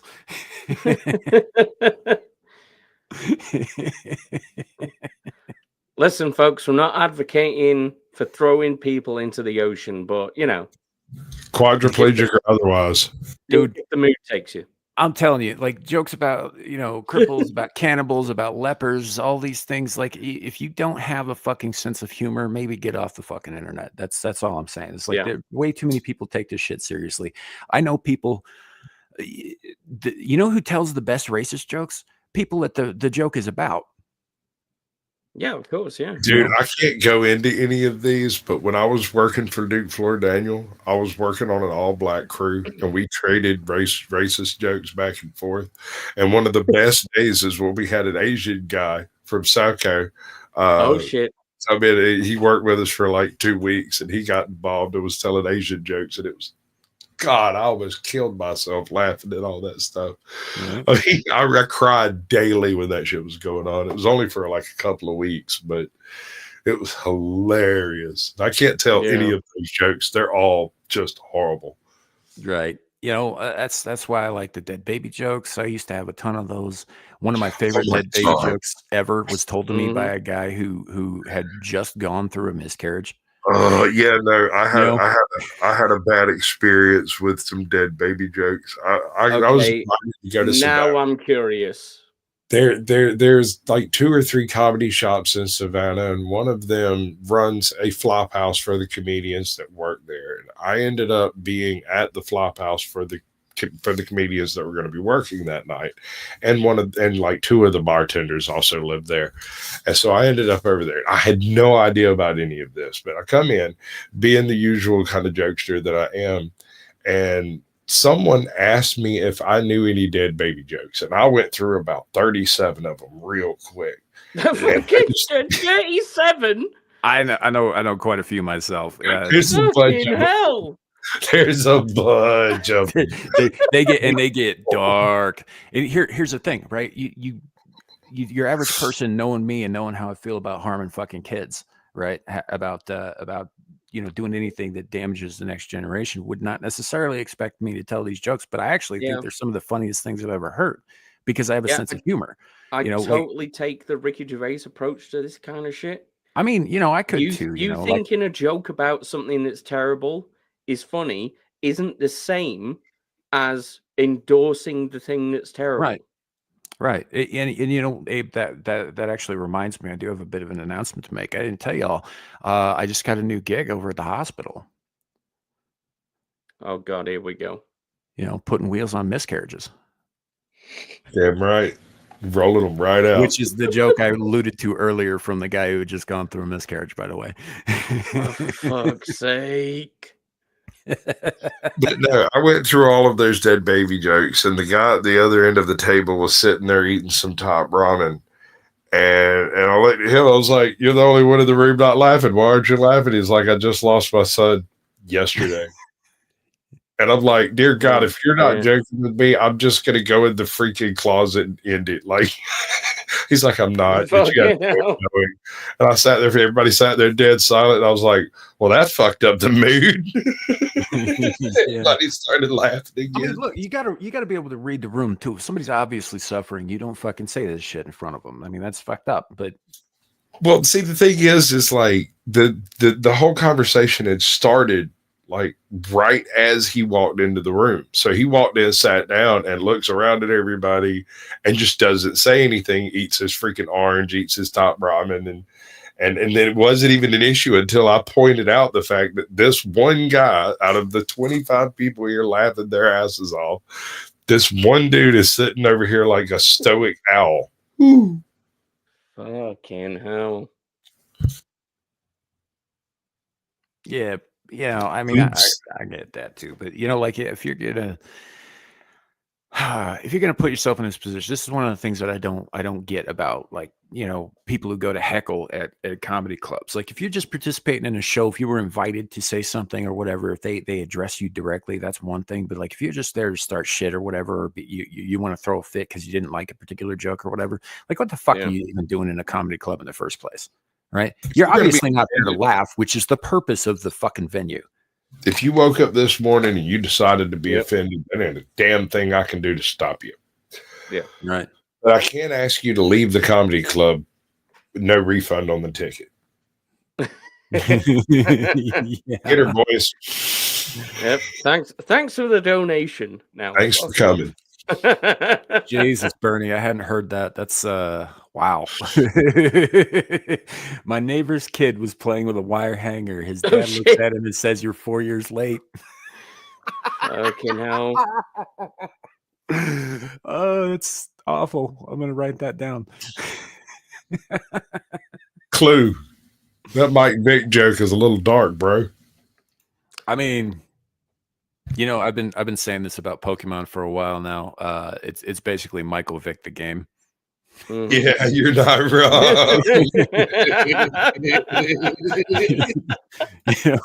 I know, dude. I know. They go out, they wrangle up these animals, and then they force them to fight, man. I mean, beat the shit out of them and force them to fight. So, so much so that they actually physically mutate after a while. If you're offended by miscarriage jokes, maybe you shouldn't be at the doctor's. Yeah, no. All right. So I was doing a show a couple of like last week, and there were these cops that were playing a prank on the new hire, right? And what it was is they had come across a dead body who had been out there for a couple of days, and he was getting kind of rank and stank, and they called the new hire over, the rookie, and was telling him, okay, well, you're going to have to help move the body and yada, yada, yada. And he went as far as him actually touching the body with a razor blade. And they took a picture of the activity, filmed the whole 9 yards. It was all a hazing thing to see. Will he follow orders if given orders above and beyond whatever is actually required, right? But it was horribly managed, horribly dealt with. And it was all just that dark humor that develops from stress. When you're in stressful situations with people, you develop a tolerance to that stress, and it becomes easier to laugh at. Yeah. Yeah. Yeah, that's why I tell these awful fucking jokes, man. It's I went through some shit with my ex-wife about 13 years ago that involved a miscarriage, involved some very fucking hard times that were very hard to get through, and some of these fucking dead baby jokes helped me get through that. Yeah. You know, not to and in no way did I feel like I was belittling that life or my wife at the time or myself by telling these things. It was just a way to cope. You know, it's the same reason that fucking like the gallows humor exists at crime scenes. You know, It gives me a question. How many dead babies does it take to fill up one of them little jars of face cream? I don't think I know this one. It's not a joke. Okay. Okay. Yeah, no idea. No idea. He fucking loves this. We haven't even heard it, and I can tell he fucking loves this. Go on. No, it's not a joke. There's literally dead babies in them little jars of face cream. Adrenochrome, collagen, and leftover parts from you know, Margaret Sanger's Empire. You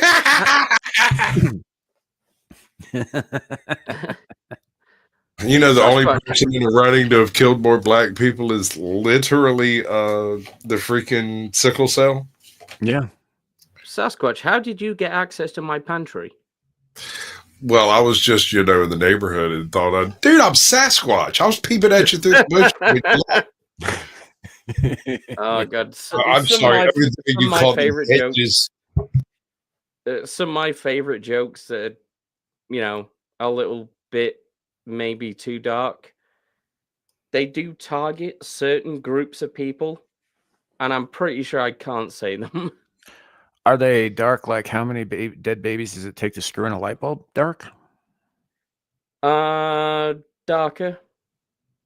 Okay. For those out there who want the punchline who haven't heard it before, this is like one of the most well-known dead baby jokes, but it's enough to make a pile to stand on. Yeah. What's the best way to get a dead baby off a pitchfork? You shake it real good with your foot. Yeah. How many dead babies? I've got so many of them running through my head right now that it just kind of mixed about half a dozen up in one sentence there. So I apologize for that. But I will say, what's the difference between a pile of dead babies and a Porsche 911? Oh shit! I don't have a Porsche 911 in my garage. Yeah. One. I always did it with a Maserati, but yeah. Staring to the pile of dead bodies of a Maserati. Yeah. One of my favorites is so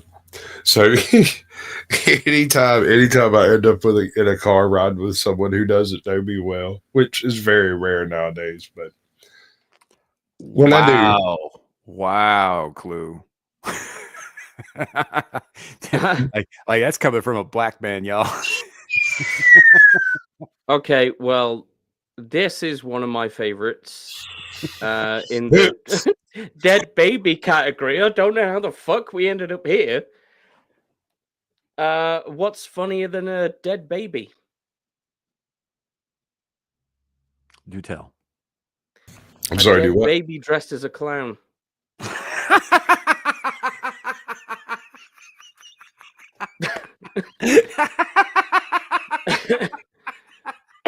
I'm sorry, everyone. That is the tip of the iceberg, okay? Yeah. I'll tell you some others once stream. What's the best way to unload a truck of dead babies? With a pitchfork. Yep. How do you get a dead baby off a pitchfork with your foot? Fucking hell. What even is this stream? Oh, I got you. Here's a two-parter for you. What's black and blue and sits in the corner of the kitchen? Careful. It's a dead baby with a plastic bag over its head. What's black and green and sits in a corner in the kitchen? It's been there for a few days. Same dead baby 2 weeks later. Fucking hell. Okay, All I'm right, gonna all right. We'll stop stop on now. this. We gotta not do this anymore. It's gone dark. Fucking hell. I'm a blind joke immediately. This shit took a turn so hard. We've gone I all was- the way around back to the start. Holy shit. It's the Fucking horseshoe hell. theory in action. It is. Jesus. It totally is. Man, that's just. How about a nice leopard joke to cleanse our palate with? What do you call a Sounds leper fishy. in a bathtub? Go on. Stew. For fuck's sake. That's sick.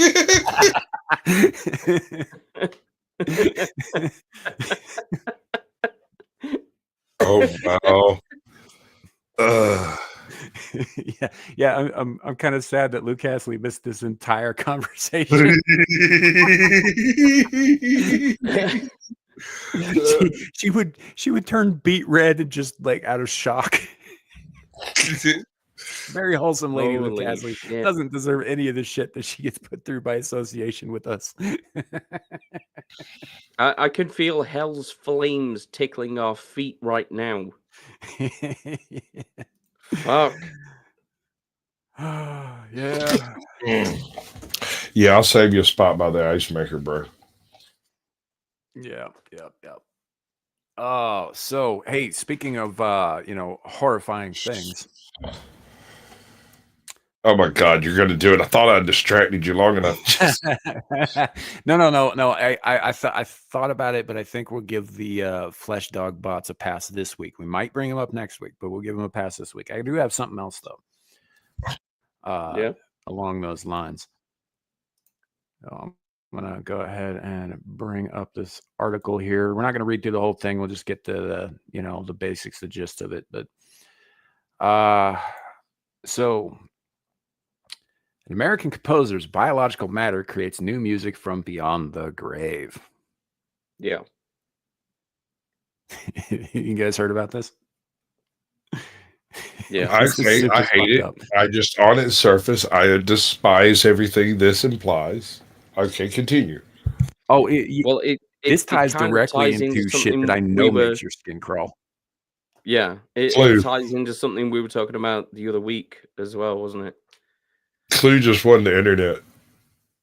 Oh, damn. That's shots fired. Oh, shit. That's almost as epic as that AI action figure that Chrissy Mayer posted the other day of black dads, and it was like a pack of cigarettes, a carton of milk, and something else. I forget what, but anyway, the actual action figure was not included. Fucking hell. That's wild, dude. That's a good damn.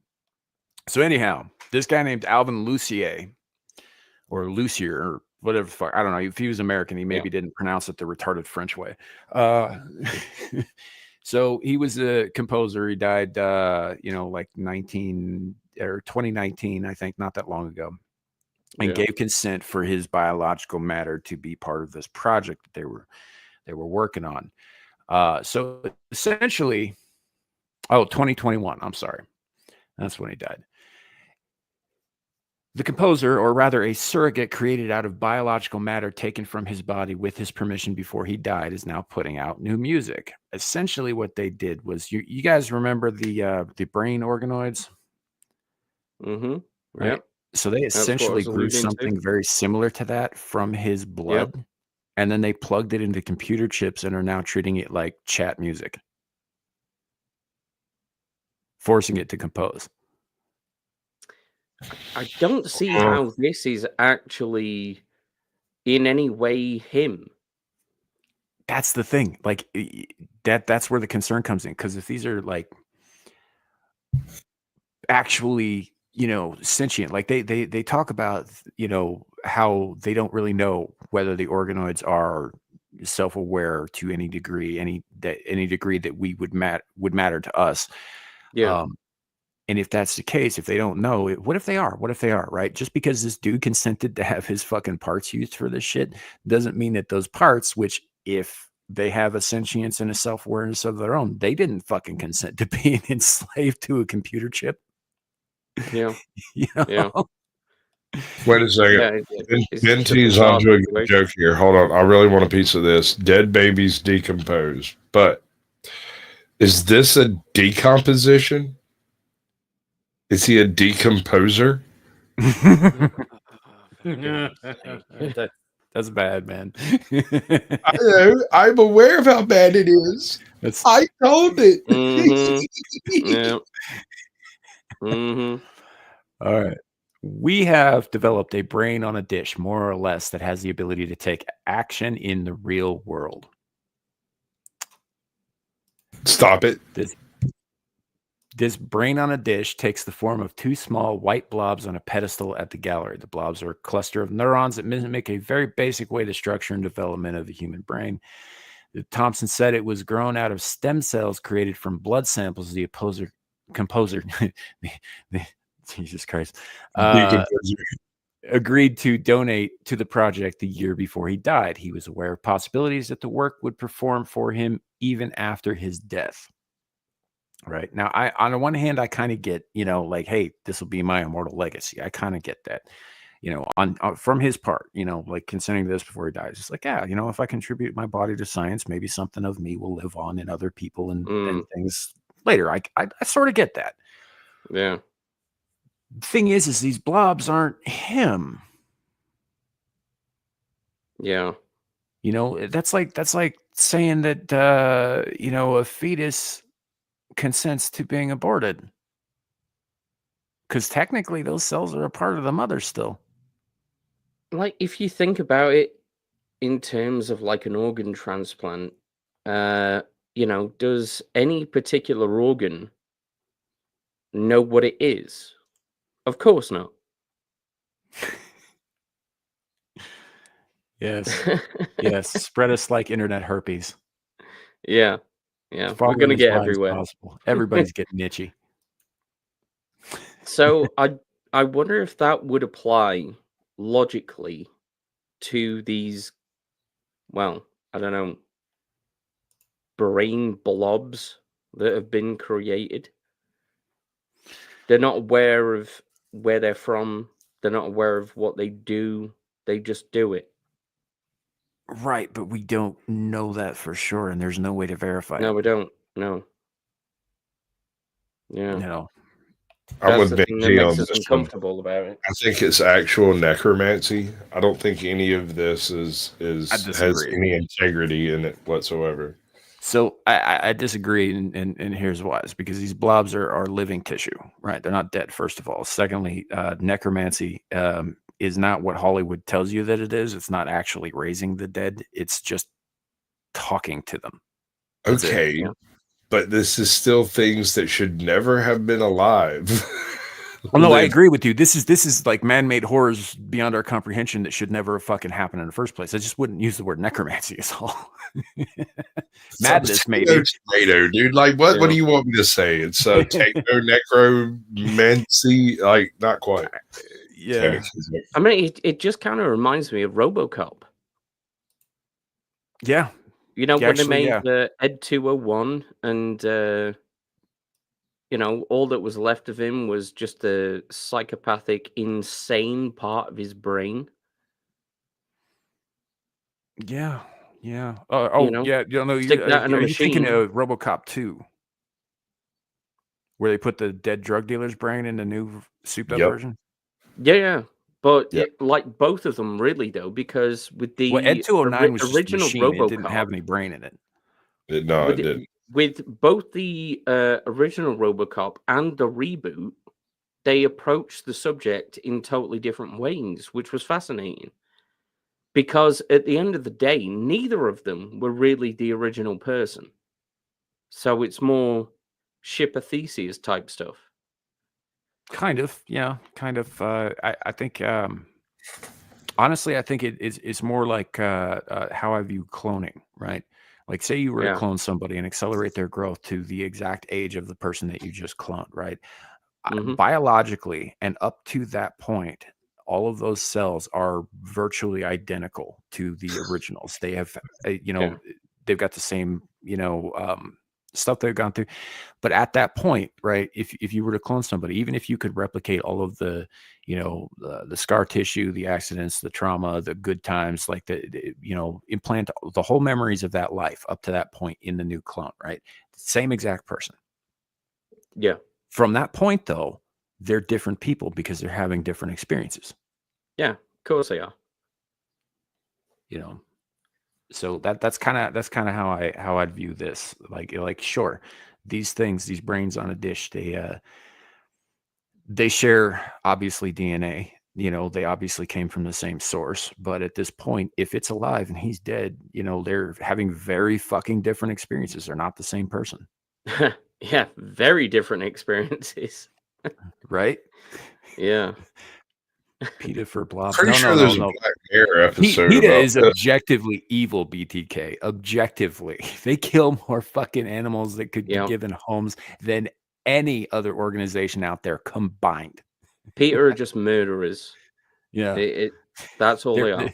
They're fucking liars. They come at you with like, oh, we should treat animals well and not kill them at all. And then they, behind closed doors, they're fucking murking puppies in record numbers. Yep. So, kill them, throw them in a furnace. Yeah, miss me with that PETA shit, man. They're objectively an evil organization. Yeah. That's why I started my own organization called PETA, People Eating Tasty Animals. I mean, yeah, there's that too. Like, you remember that billboard? I think it was up in like fucking Central Missouri or some shit like that, where it's like there's a place. Yeah, there's a place for all God's creatures right next to the mashed potatoes. Yep. Yeah. Yeah. Look, and I love meat. I love eating animals. I do, but I don't see the point in objective cruelty and exterminating life with no fucking purpose. Yeah. Unless, of course, you're talking about some what's the goose, the baby goose that's been force fed milk or whatever. Jesus. Foie gras. Yeah. Mm-hmm. See, that again. The French just can't help themselves. French. The only French I trust are Cajuns. Yeah. Yeah. So what is even the point? Are they just another USAID organization? I mean, yeah, they got some funding from that, but honestly, I think, like, what better way to get you to bring people to bring you your victims than by saying we'll shelter them? What better way than by saying exactly the opposite of what you're actually doing? Right? Yeah. It's like Planned Parenthood saying, "Oh, this is healthcare, and not a murder factory." Yeah. This is healthcare by killing people.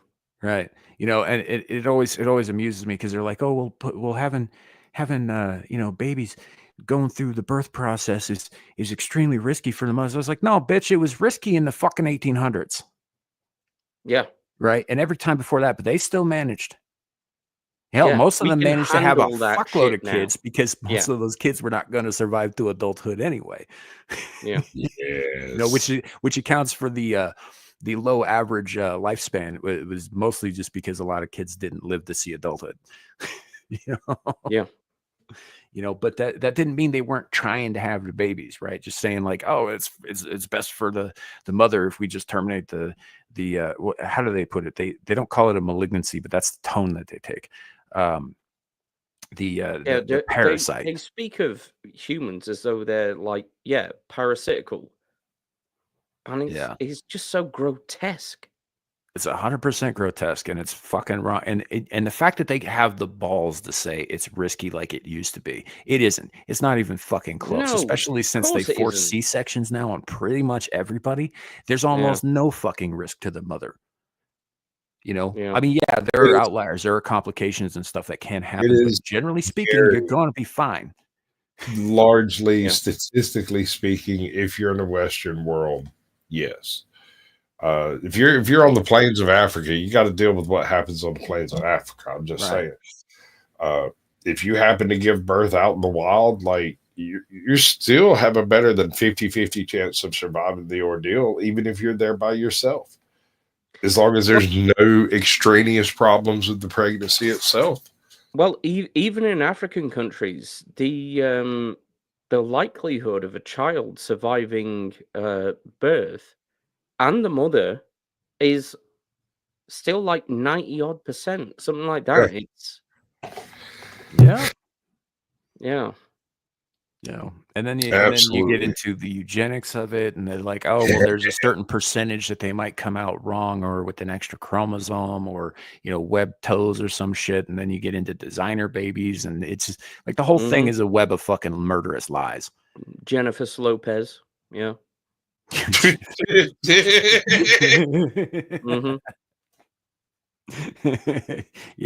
that one got me pretty good. That Sasquatch, have you been following this chat music channel at all? I've come across a couple of things from it, but did you see the one about if she's down, I'm down?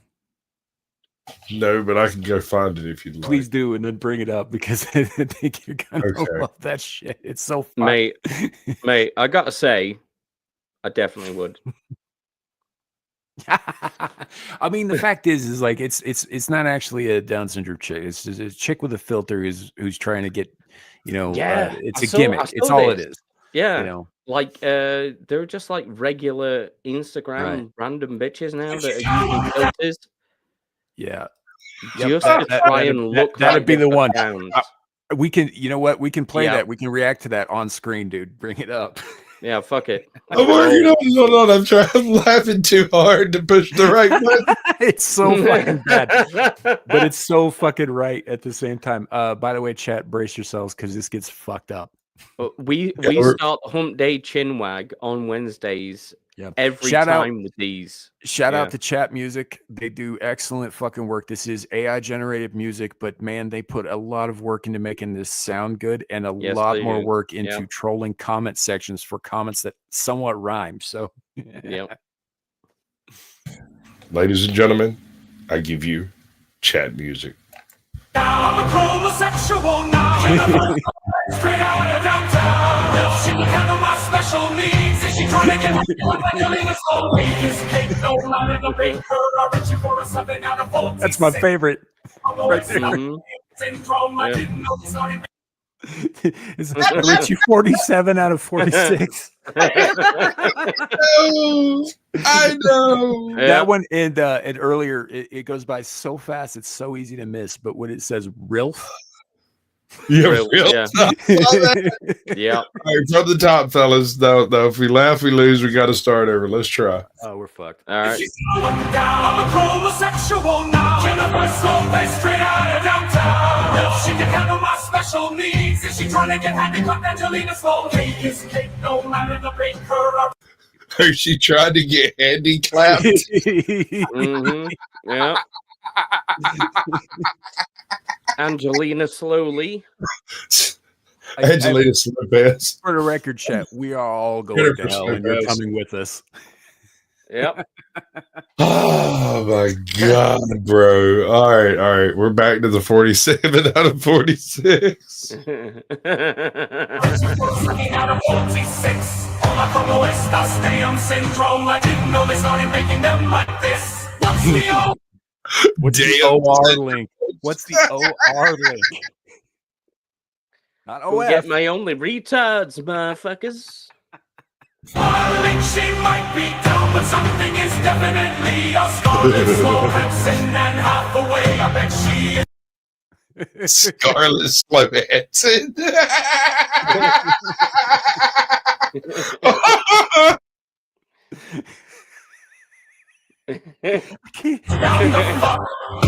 I'm gonna take disabled from the Hayek. I need someone special.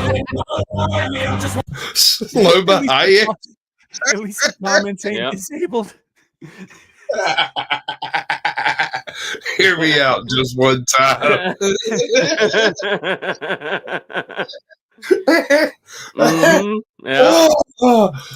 One time, Selena Chrome, ask Jenny down the block. This is the rated R material I've been waiting for my whole life. That's it. That's the whole thing. They're just all great. Every last one of them. I'm holding a joke right over here. I can't breathe. Oh, God, it's too soon, bro. It's too soon. Oh, wow. All right, so I'm going to be in person to the stream, so donate. Donate while you have the chance before my channel gets mute because of this asshole. Some fucking money, God.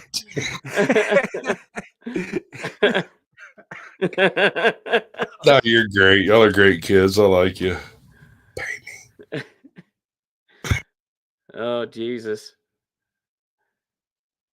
Fucking hell. Oh, and that's the show, ladies and gentlemen.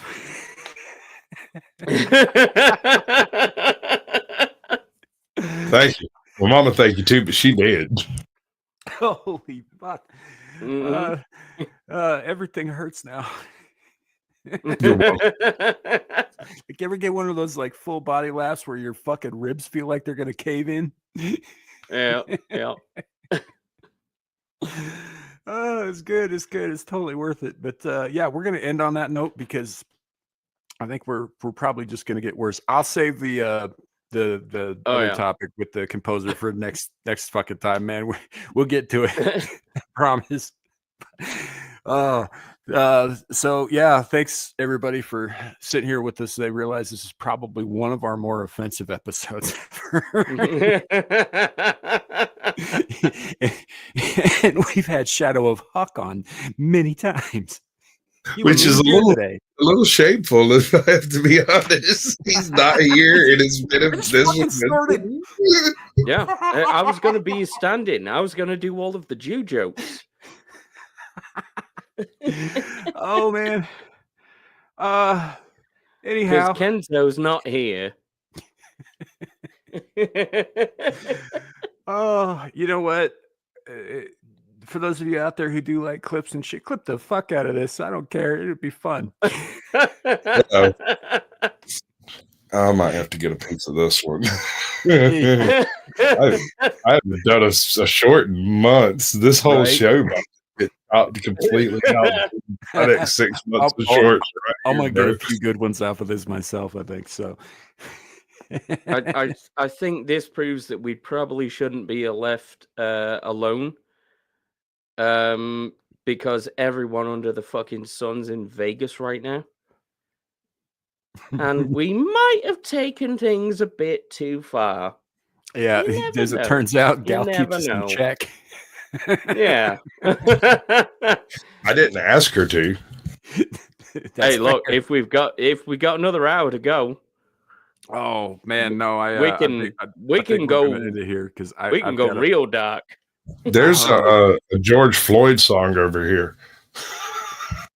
Yeah. Oh, I know the one you're talking about. Yep, there's a bunch of there's so many fucking good ones, but I'll tell you what, chat music will make a return to this channel, definitely. Shout out to them, definitely go check out. It's just chat music on the YouTubes. There are many copyright cat channels rather, but there's only one chat music and they do it so fucking well. Especially the Annie Brava stuff. That stuff gets fucked up, but a lot of 9/11 and like fucking your grandmother jokes. Anyway, that said, we're going to go around the horn, let people know where to find us. Abe, you're up first. Well,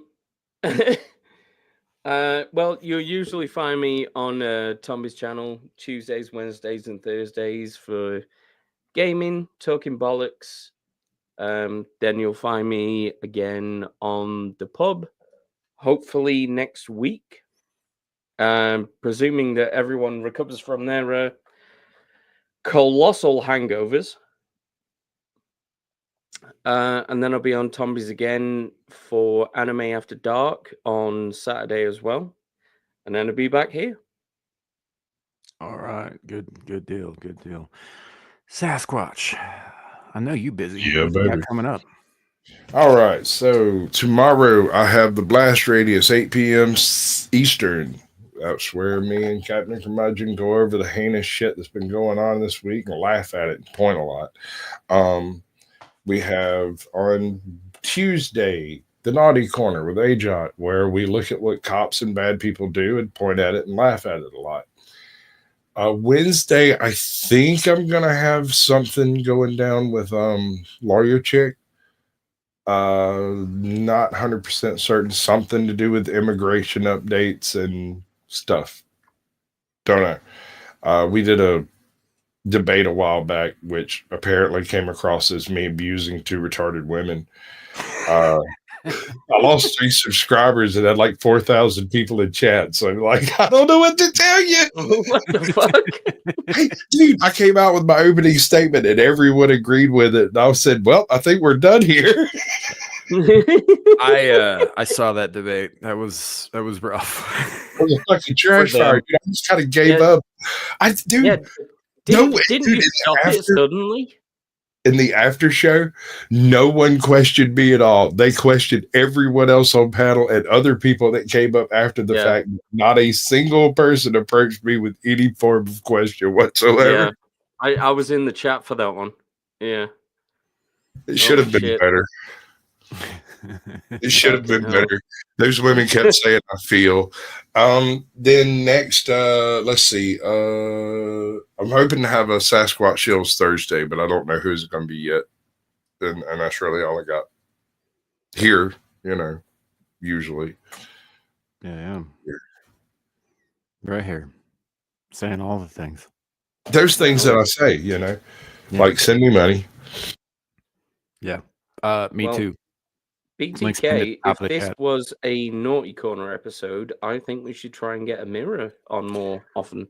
Oh, yeah. Unfortunately, she doesn't really do Saturday afternoons because she's got other things typically that she's doing. So she's been on the show, but it's actually a pretty rare occurrence. She mostly shows up on the Saturday show at night.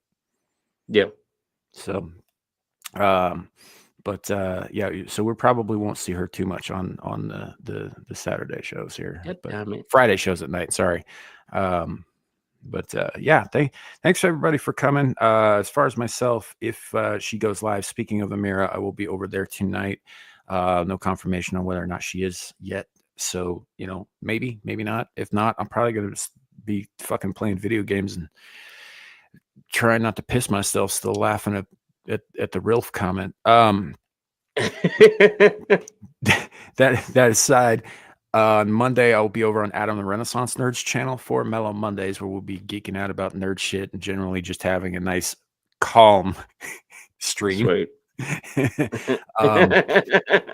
And then next thing up after that will be Abyssal Musings back here on this channel, Samuel the Infamous, with my my co-host Lawrence Knight. And I think we're going to be getting back into the swing of things with Monsters Ball this next weekend and some other stuff. Go check out last night's episode. It was hilarious for a couple of reasons. One, several good rants about the 2011 movie The Thing.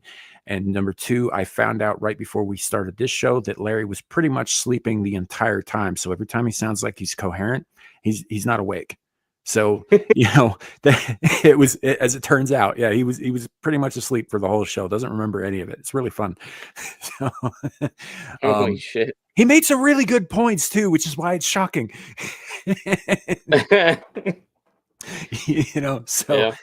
Anyway, go check that out, and we'll be back next week for the next episode of Abyssal Musings. And after that, the pub returns over on Beelzebub Hub. Immediately after that, next week, there was not a pub this week, which I know Abe is still super sad about. I was all right because I was watching old fucking 50s horror movies last night, so I was fine. But I was pretty sad. Thank you, chat. Thank you all for being here and hanging with us and laughing with us, and definitely signing up for the train ride to hell. Because we're all going there, whether you like it or not. Now you're coming with us. It's a long train. Yep. It's a short ride. Yep. So we appreciate all of you, though, seriously. And thanks to Sasquatch and Abe for hanging out, and definitely go check out their stuff too. Have a great night, everybody. Remember, it could always be worse. You could have Down syndrome.